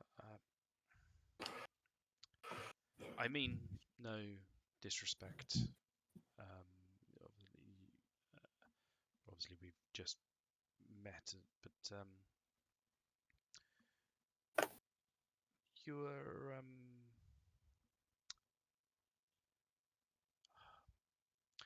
look appear to be quite aged for a elf.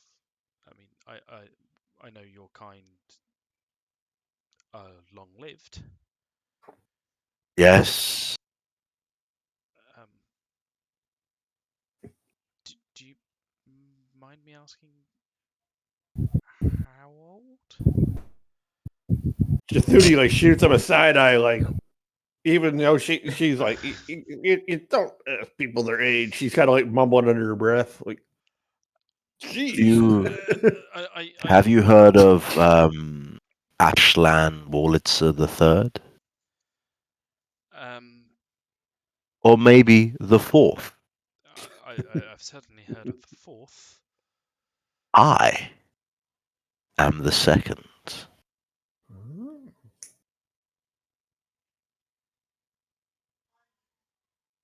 And Carl's, I mean, as much as a bird can expressions is like, oh. You see Rosie on this side actually trying to count out on her fingers how that works. Just do me a favor. Don't spread that out. We never truly, my my grandson never really got on well with me, let's say. His father and I fell out a long time ago over the vagabond of a woman he chose to dow himself with. And my grandson never forgave me for calling his mother a whore.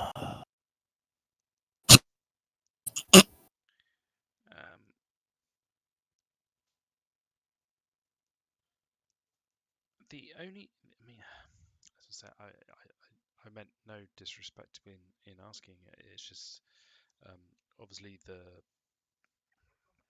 things we've seemed to have found ourselves caught up in with the Aaronroth and um, the your grandson, or what has become of your grandson. He's dead. I know. And the crystal thing that took over his body. The sorry, looks at Rosie is like, sorry, the red Maloon. Mm-hmm. We were given information that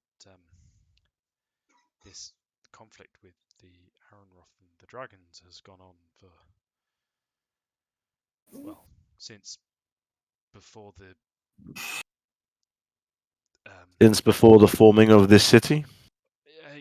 yes, and how the world was before. Or the forging of the world as we know, yes. Yes. I used to tend the books too. Have you studied? No, we travelled briefly with someone who was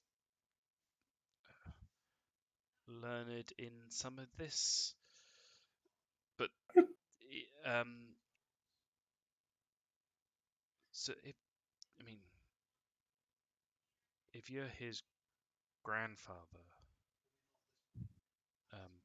would you have been alive around those events? Sadly, young one, I am old, but I am not ancient. I am way past the technical age of a living normal elf. I currently reside at 1,400 years old. I am, needless to say, one of the oldest beings that you will probably come across, I guess. Okay. Unless you're a dragon. Yes, unless you was a dragon, even though I I'm don't a hear cat. you because meowing like a cat. Yes, I know, I know. Mm. No, that would have just been even funnier if he actually said that and understood what she was saying. It really would have. I can read your mind, cat. Passive speak with animal. So, Really would fall out of the tree then. so we kind of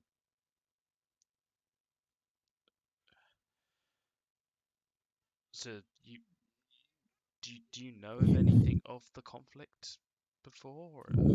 From you said you studied and these obelisks and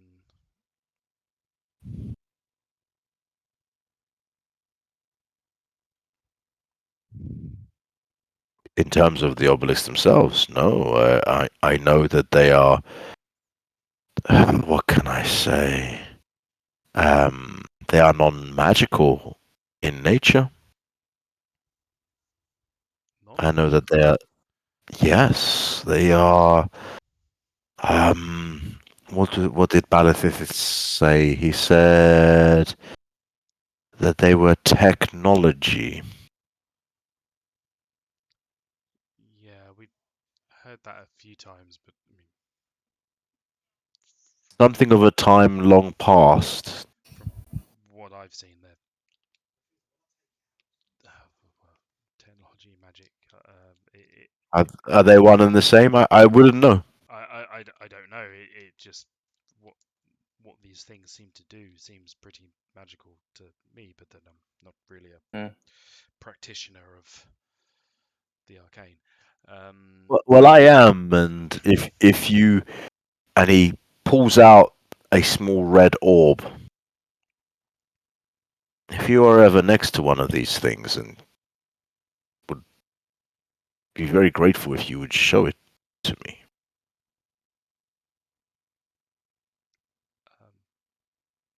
Sure. And sort of like gingerly takes the orb and As you take the orb in your hand, you feel this really odd. I want to say burning, not a painful burning, but like the tingle on your fingers feels unnatural.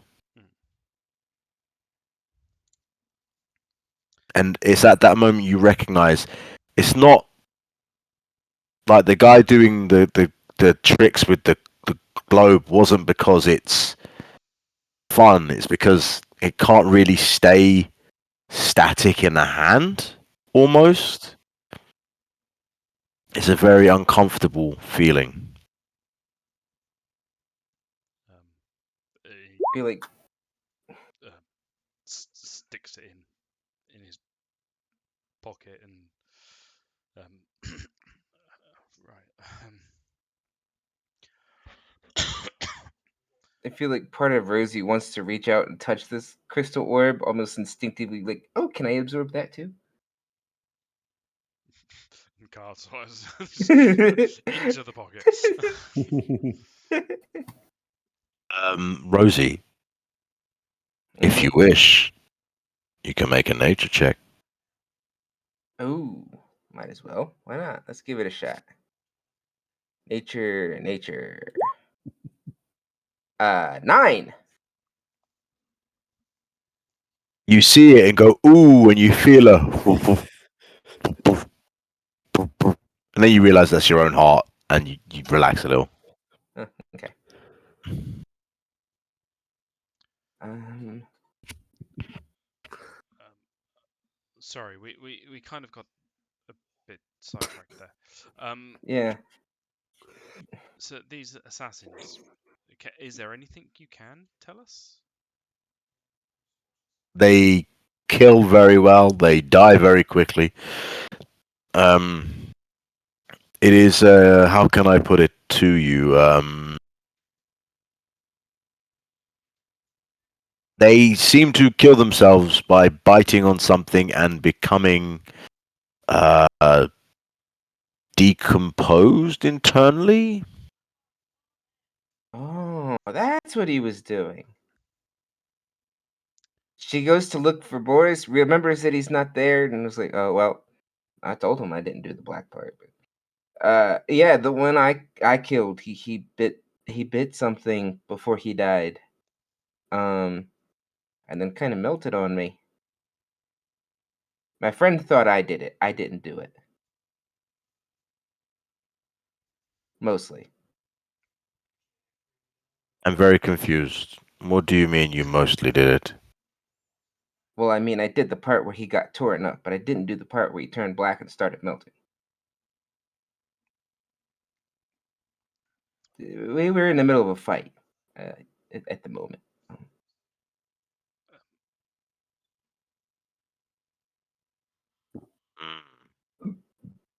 So they knew the end was coming. Yeah, they had just seen your people and show up, and we had already taken care of most of them, so he just kind of seemed to bite down, and I attacked him one last time, and apparently that was enough to finish him off as he started melting. Evelyn, please make a perception check. Maybe it's Uh, Aveline. It's in the distance with your cat ears up and listening and paying attention. You hear the khrum, khrum, khrum, khrum, khrum, khrum of marching boots.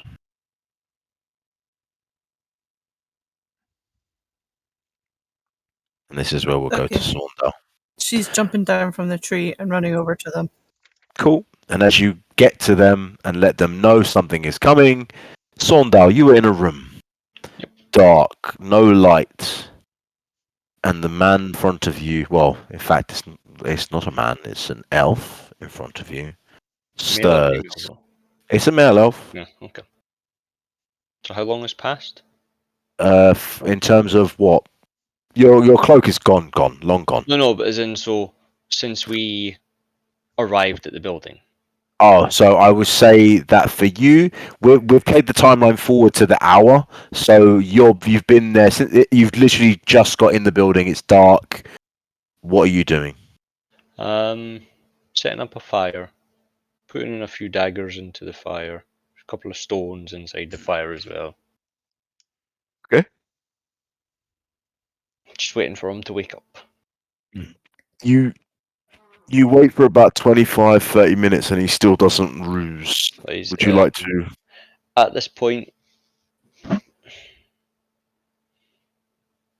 yeah, he's going to start prepping him. So he's going to start cutting away or pulling, basically got no way of escaping, and Okay, uses so whatever as you, rags he can to kind of tie around his mouth, or in his mouth, or gag him basically. Can so be as you outside gag or him, inside. I'm not trying to metagame here. I just want him to be quiet. what do you mean? Like you've got him inside a building. Do Yeah. you want to gag him or not? I do. Okay, so you gag him. Mate, he's unconscious. You basically could Yeah. fuck him if you wanted to. Like it kind of is like That's not how. so gig. I'm not saying it is. I'm just letting you know that Well, thanks for the tip. basically, if you wanted to do a little stinky dabby, you could do that. Like it's nothing's literally nothing stopping you. Right. So anyway, so as you declothe him, he is a very slender elf.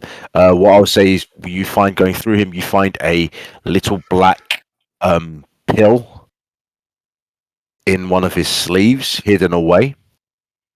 You find about 6 daggers, a crossbow with a little reel of bolts. Some of them look normal. Other ones look like they have kind of like a magical inscription on them. Okay.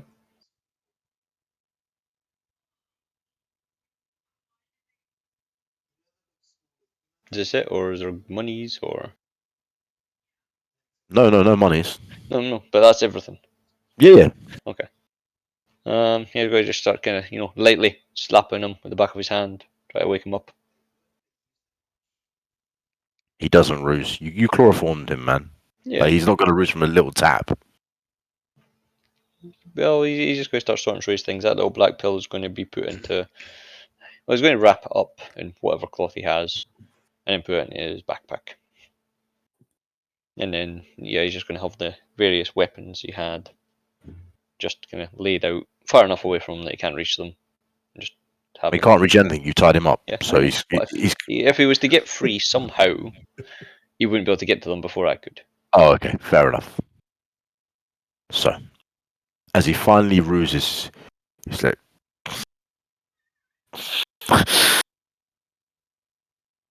And then his eyes take a moment to just... Yeah, and as soon as his eyes start to adjust, I literally wallop him with the back of my hand hard. Okay. Bosh! I want answers. Elf.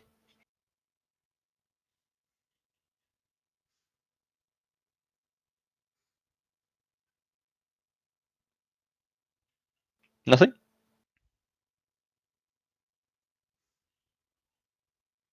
Okay. He's going to go take the hilt of one of the daggers he had in the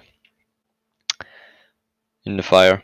Going to put his hand up against the gag anyway, and then he's going to run the flat of the blade up his left foot, asking for an answer.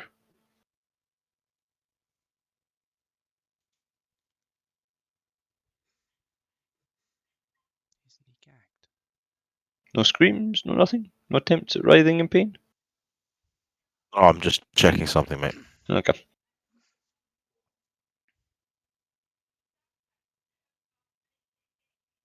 He, like, as you run it up the foot, he winces and wails, but as you have him gagged, he's just like, he's just calling out internally, like the squeal of pain, which I would love to do, but I'm in my house, so I'm not going to do the squeal of pain. Willing to give me answers now?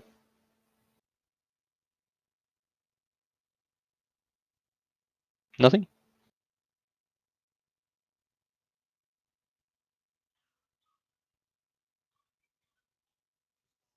This is then going to use. Well, he'll have leather gloves on, but he's going to quickly pick up a stone and just drop it down the side of one of the inside thigh. Just have it sitting there, pressing up against the thigh. Okay. And as you put this hot, burning stone, he screams out, and with the gag in his mouth, it's just it's a blood curdling, shallow scream. You know, the horror is like it's not good. You know what I mean? He's in a lot of pain, and he passes out. We'll wait for him to wake up. Okay.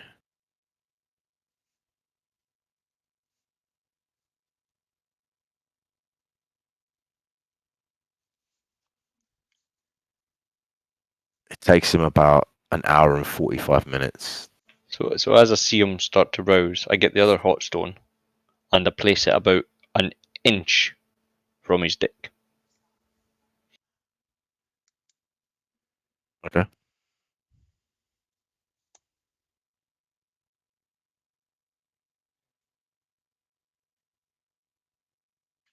Mate, he's bound and Yeah. gagged. I don't know what you want from me, bro. Like, I'm waiting for him to rouse. And then when he rouse, you're burning him within an inch of his Yeah. life. Like he's going to die if you continue doing what you're doing. You are causing him damage. yes, Yeah. I know. Yeah. To be clear, you knocked him unconscious. That was Yeah. kind of the hint. Yeah. Yeah, that's why I put the stone near. Oh, so you didn't Nice. put it on his skin. No, it's not on his skin. Oh, okay. So you're just warming his cockles. Yes. I've not heard that one for a long time. It's a little bit looser now. He just looks at you.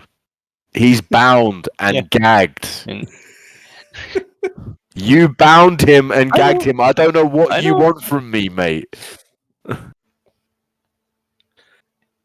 If you make any ruckus, this will end more painfully than it has begun. And he lowers the gag.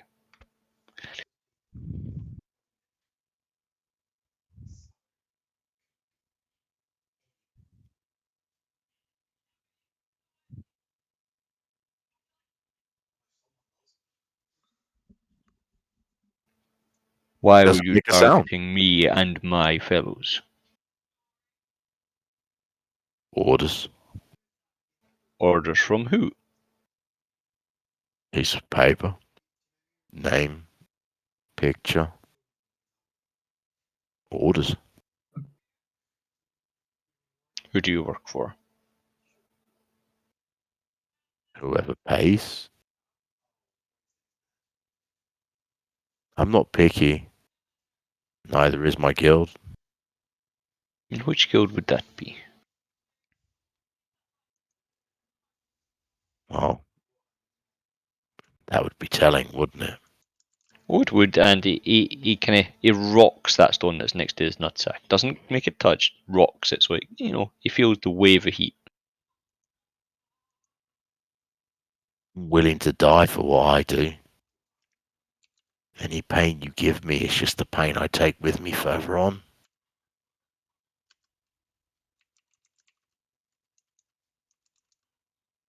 I don't give up my secrets lightly.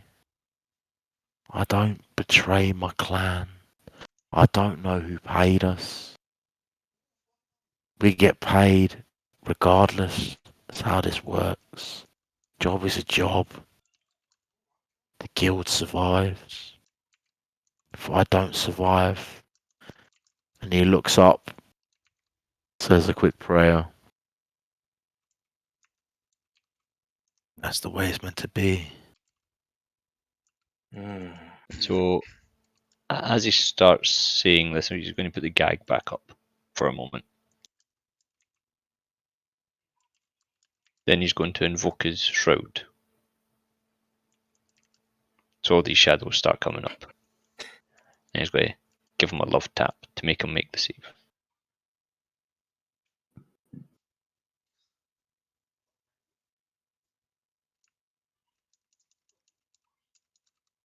How's his safe? He's afraid of you. You're going to answer me, or I'll follow your bloodline, and I will kill everyone that has ever known you. And he drops the gag a little bit. He's afraid of you. He's not afraid of you to the point where he's going to give up his livelihood. It makes no sense to him. You have him bound, gagged. He's basically dead already. His fear of you doesn't change the fact that he's an assassin. Question. You're going to make me roll a history check, actually, so I just want to know if there's any iconography that the Aranroth have that I would have remembered. So I'm assuming history check. Yeah.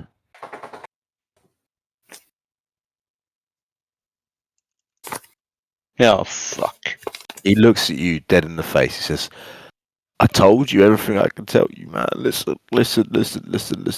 They put a name on a paper. The paper is given to us, and we do our jobs. If we die, we die. If we live, we live. I've got nothing more to give you. And then as he says that, he plunges his dagger into his heart. And then upon leaving, he's going to carve into his torso. This is what happens to all who cross Targan Arith.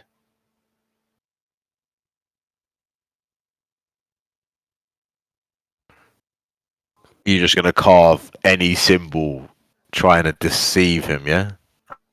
No, he's dead. I plunged my dagger into his heart. Oh, you killed Yeah. him. Yeah, and I'm Okay. leaving a message. Okay. Cool. And then take all his stuff and then leave. Hope you can write pretty small I with that knife. thought you were saying you were carving that message into your stomach. No, in his stomach. His torso. Whole torso. It's the way it came across. Yeah.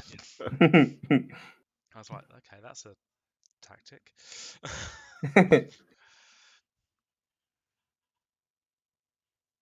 Yeah, like I say, he'll do that, and as he's doing it, he'll try and see if there's any like guild markings from his backstory that he would maybe know. That's fine.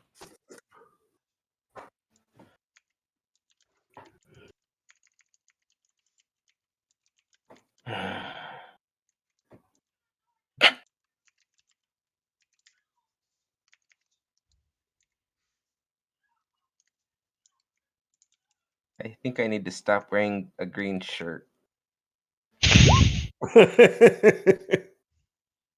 Disembodied head and arms.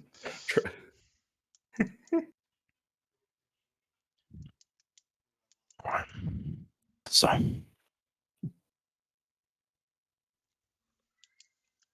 with your knowledge of, well, bounty hunting and, well, kind of the knowledge of the world around you, Carr, there are a few assassin guilds that kind of pervade the area. 3 main that do pick up the largest amount of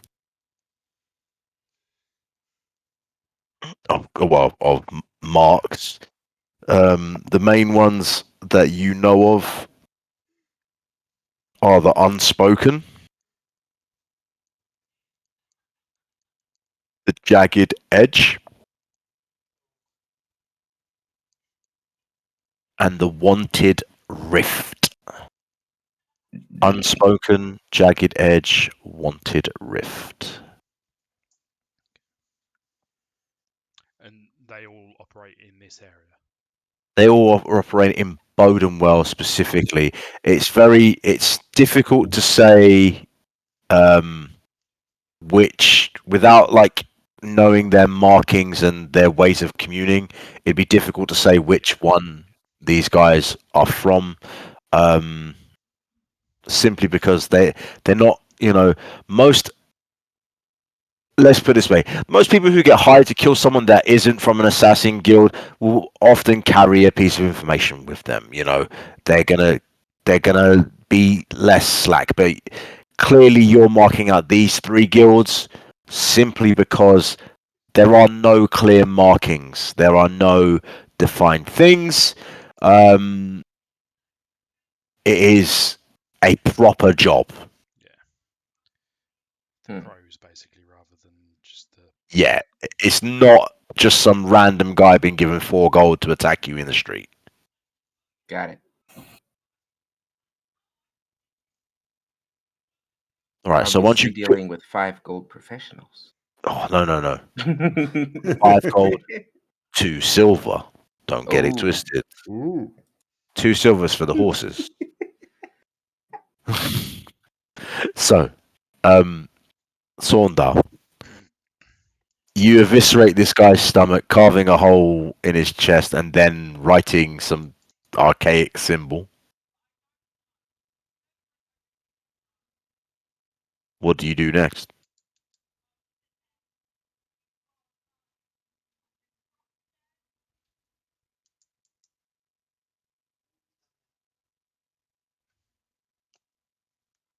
Were you talking to me? Because you said car earlier. I said Saundar. He whispered me a thing. That's why. I was just, what are you Sorry. doing now?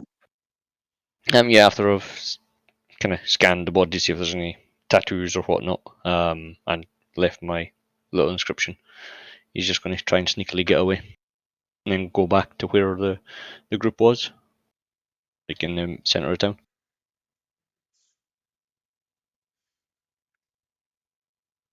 You do so with ease. No one challenges you. No one harasses you. And he's not going to be hiding when he gets to centre of town. He's actually going to be trying to inquire as to what happened to the party. So say that again. He's not going to be stealthy once he gets to the centre of town. He's going to go to like shops close by where the fight broke out, ask what happened to the party and whatnot. They're not in the center of town, so like you arriving He there. would literally go into like one of the shops and ask, "Did you see that fight? What happened to the group that they attacked?" And as you do, they tell you that they were led out by guards. Do you know to where? They Or shake their heads. Yeah, They tell you you can check the barracks. That's normally where the guards go. Yeah, well, he would make his way to the barracks, but he would inquire to the first guard he found As to what? as to what. Like, apparently, his group was escorted off by guards. Is there any information about them? For the first guard you ask, he gives you nothing. You're told to go away and not interrupt his duties. No, he'll be making his way towards the barracks. So, just as soon as if he didn't get answers before then, he would just get to the barracks. Cool. So, as you guys, we head back to the party, Jathuni, and okay. What are you guys doing? What's that, Aveline? There are people coming? Maybe Aveline it's says there's Aveline. people. She turns back into her. She turns back into herself by the time she gets to you. I was looking Guys. forward to this whole Lassie conversation with the cat. No, you missed your chance for that. Yeah, she's just gonna look at Car, point back, and go, "Marching boots. We possibly have problems." As you say that, the aging elf, Ashlan Wurlitzer II, turns. Oh, what did I just do? I think I fucked something up. Hold on. Let me get it back together. Come on. Hello, computer. Thank you. There we go. Right. Laptops are not as good as computers, lads and ladies. I just want to point that out. This has been a struggle. There's been a lot of lag for me. Like, it's been terrible. Right. So, as you say that, he turns to his guards and he looks and he just casts invisibility on them. On the guards. On all of his guards, yeah.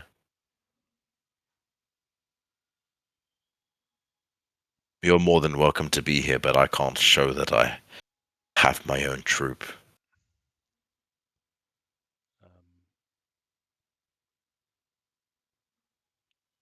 Is there anywhere we can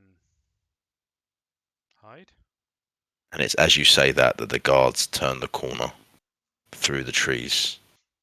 And you see a very, very tall elf. Like, abnormally tall. With a real short Guile buzz cut Street Fighter EX2 Alpha proper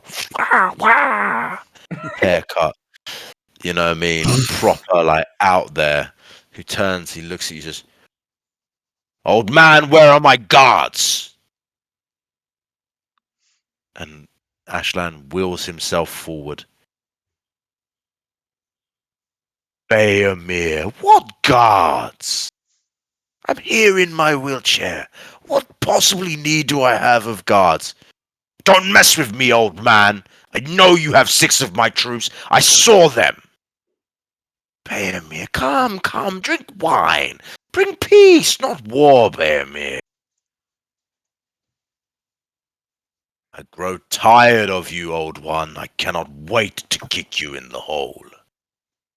Now, come, is that how you speak to your elders? Your mother would be so sad. You know I wiped her bum when she was a child. Come on, Beomir, go easy. Why is it you are so... Is it you are just so angry? Come on, child, it is okay. You will be all right. You will find your troop, and they will say, "Oh, we missed you, and we were on adventures doing guard things." I hear those guards do be guarding. And as you say that, they do be guys. Who are you? I'm Rosie. Why are you here with this old coot? Why am I here with him? Yes. I mean, why are any of us here with him? I mean, if you really think about it, what are we doing on this planet? Right. Anyway, so turning to you, Jathuni, he says, "Why are you here, dwarf?" Talking to Ashland.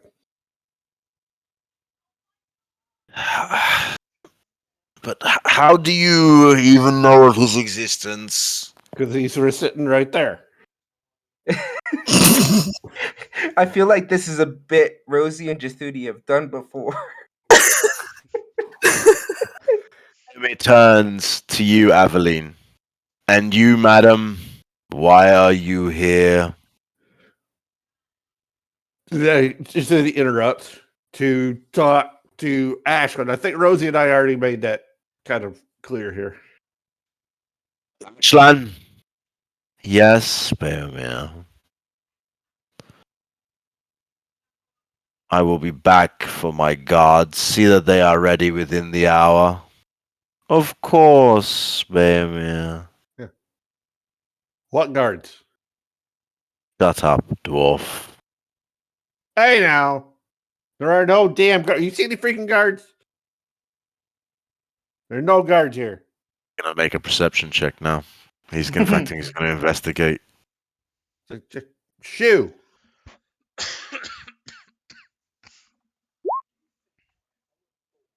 Oh, you beat me to it.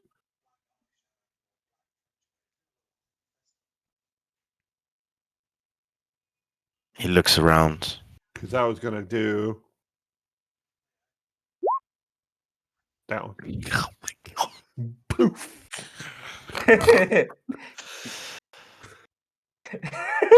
You beat me to it. You literally beat me to it. Beomir turns guards. around.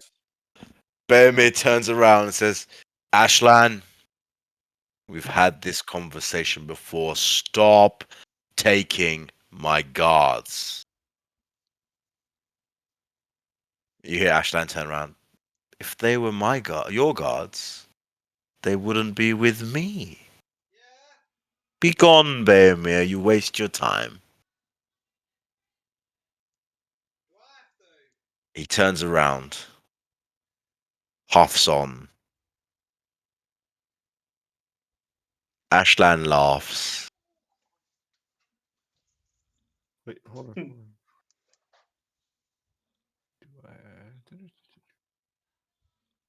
He turns to you instantly, Jathuni and Rosie. You know, antagonizing the lead guard of the city is my job, not Sorry. yours. Normally, I stick to the guards of Pencaster for that, but it's old habit. Yes, I know what you did in Pencaster, Rosie.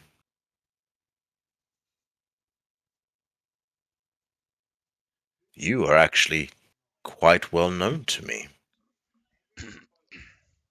And Uh, he druid crafts flower in his palm. oh, that explains why it was easier to understand you than the other guys. You you were doing something rather wild with yourself. Have you had any correspondence with anybody from your any inverted commas you grove? Not recently. I've been unable to communicate that far, and Aveline here is currently teaching me how to read and write. That I might be able to at least get a message back to them. Your charge Tobin has lost himself slightly, shall we say. Oh dear. Yeah, he was brought here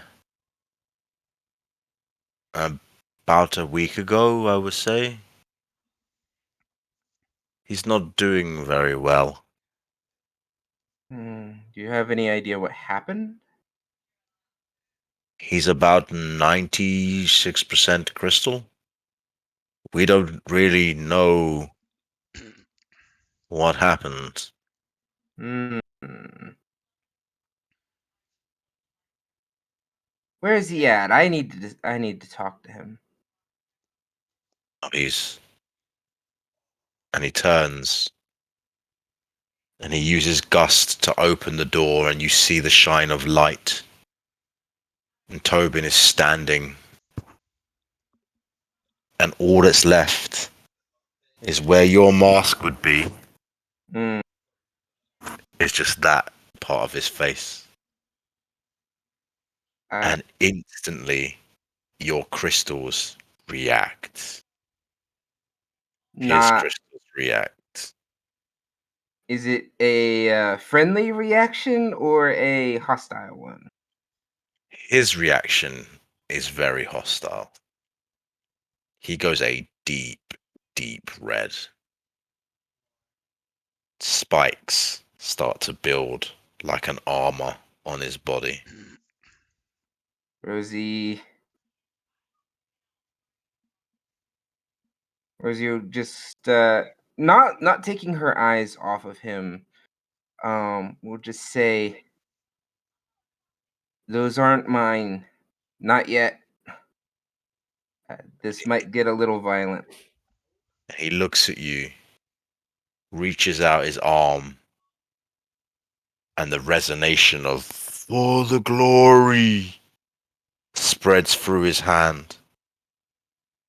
And his arm extends and reaches, and then shatters, and then reaches, and then shatters, and then reaches, and then shatters. Does it seem to be reaching further each time, or does it just No, reach an end point and stop? yeah, and it just breaks like something that's not strong enough, like Mhm. in its own strength to hold and keep growing, but it Mhm. doesn't stop him from trying. And you watch each time he does, he kind of rocks down a little bit, holds the door, reaches out, holds Rosie, the door.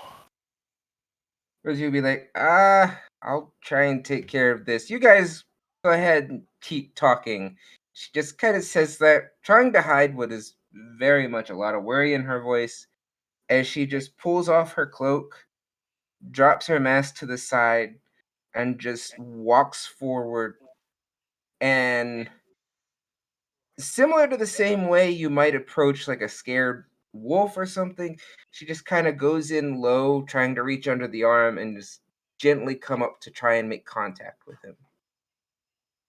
As you make contact with him, are you grabbing, or are you just trying to like kind of ease your way in? She is easing her way in. So I need you to make a dexterity saving throw, please. Okie dokie. I got this. This is gonna go great. Nothing to worry about. Dexterity saving throw. 21. Damn. You're like, thank you. And it's like, as you reach up and the shards crash around you, you move, you weave, you reach in, and you make contact with the arm itself. And then there's that moment where you recognize what's happening here. No, that's the wrong fucking music. Fuck's sake. Ruin my moment with shit music. Let me just get the right thing going. I apologize, guys. As you reach out and you grab, dodging the shards that come out to pierce your arm, you recognize that he's completely lost control. That he has no longer the ability to manage the Maloon gift that effectively you gave him. Yeah. He is consumed. And it's in this moment that you recognize there's only one thing you can do. You know what must be done.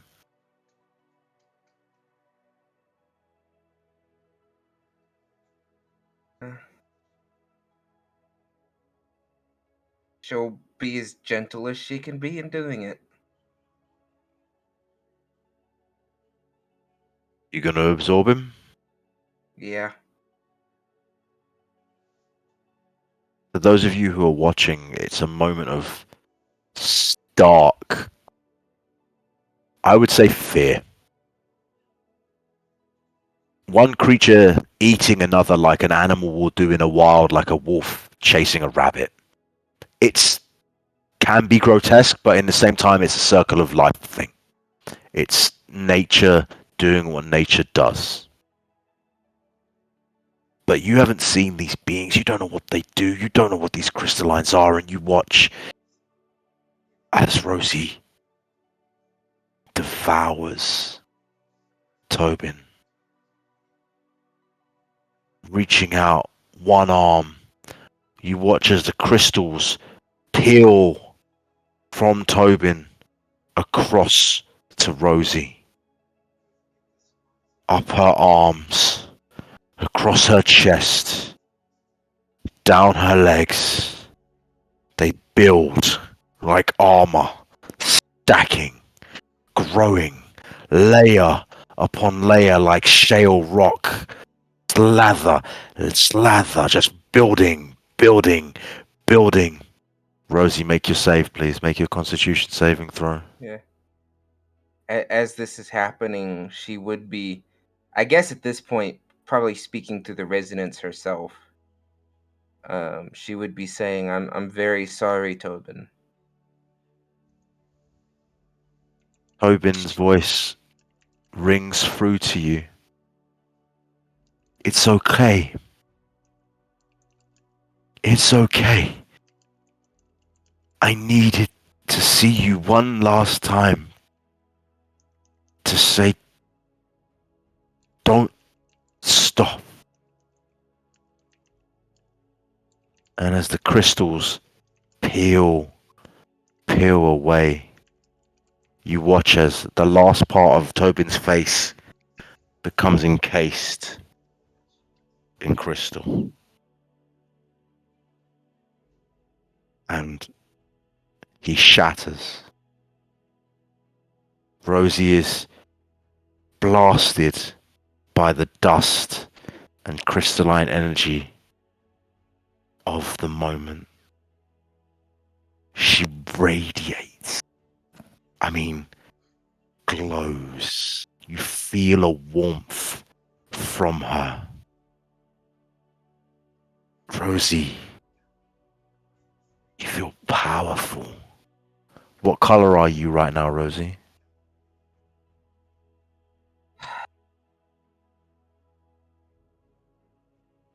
Given Rosie's belief, it's a mix of sadness and joy.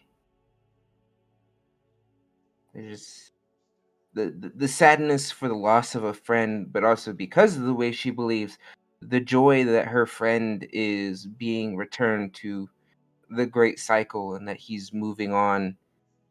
And she even goes so far as this is happening to say, how do I word this? Your glory will find its way into the next generations of this world, my friend.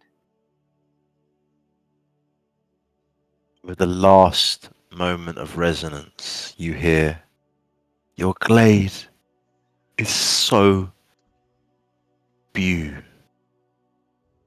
The word doesn't finish as you absorb him in his entirety. For those of you who are watching and seeing this happen, Rosie is now about 3 feet off the ground.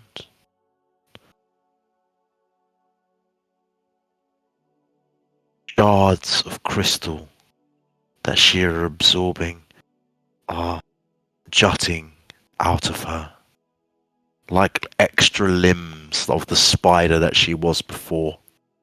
She is in the ground and in the air.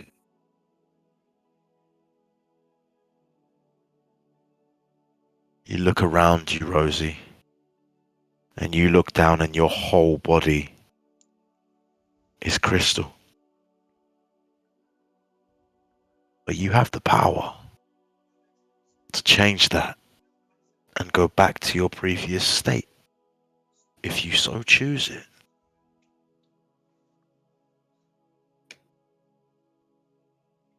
And that is where we'll end tonight's session. Didn't expect that one. Imagine abusing wallets or his fucking bloodline. That's unacceptable, man. So, for everyone who stayed to watch, thank you very much for your time. I really, really hope you enjoyed tonight's session. I didn't stream tonight normally at twitch.tv/Bremen, but we did have two great streamers tonight in Yona the Bear and Venus Murdoch, my hunter and my druid. Well, one of my druids. If you have enjoyed the stream, please give them a follow. They absolutely deserve it for being amazing players in my game. And if you can find it in your heart to throw me one as well, we like that too. I think we only got 2 face palms all night. I Right. think it was What a serious 2. episode. I know I did 1 or 2 while looking at my chat.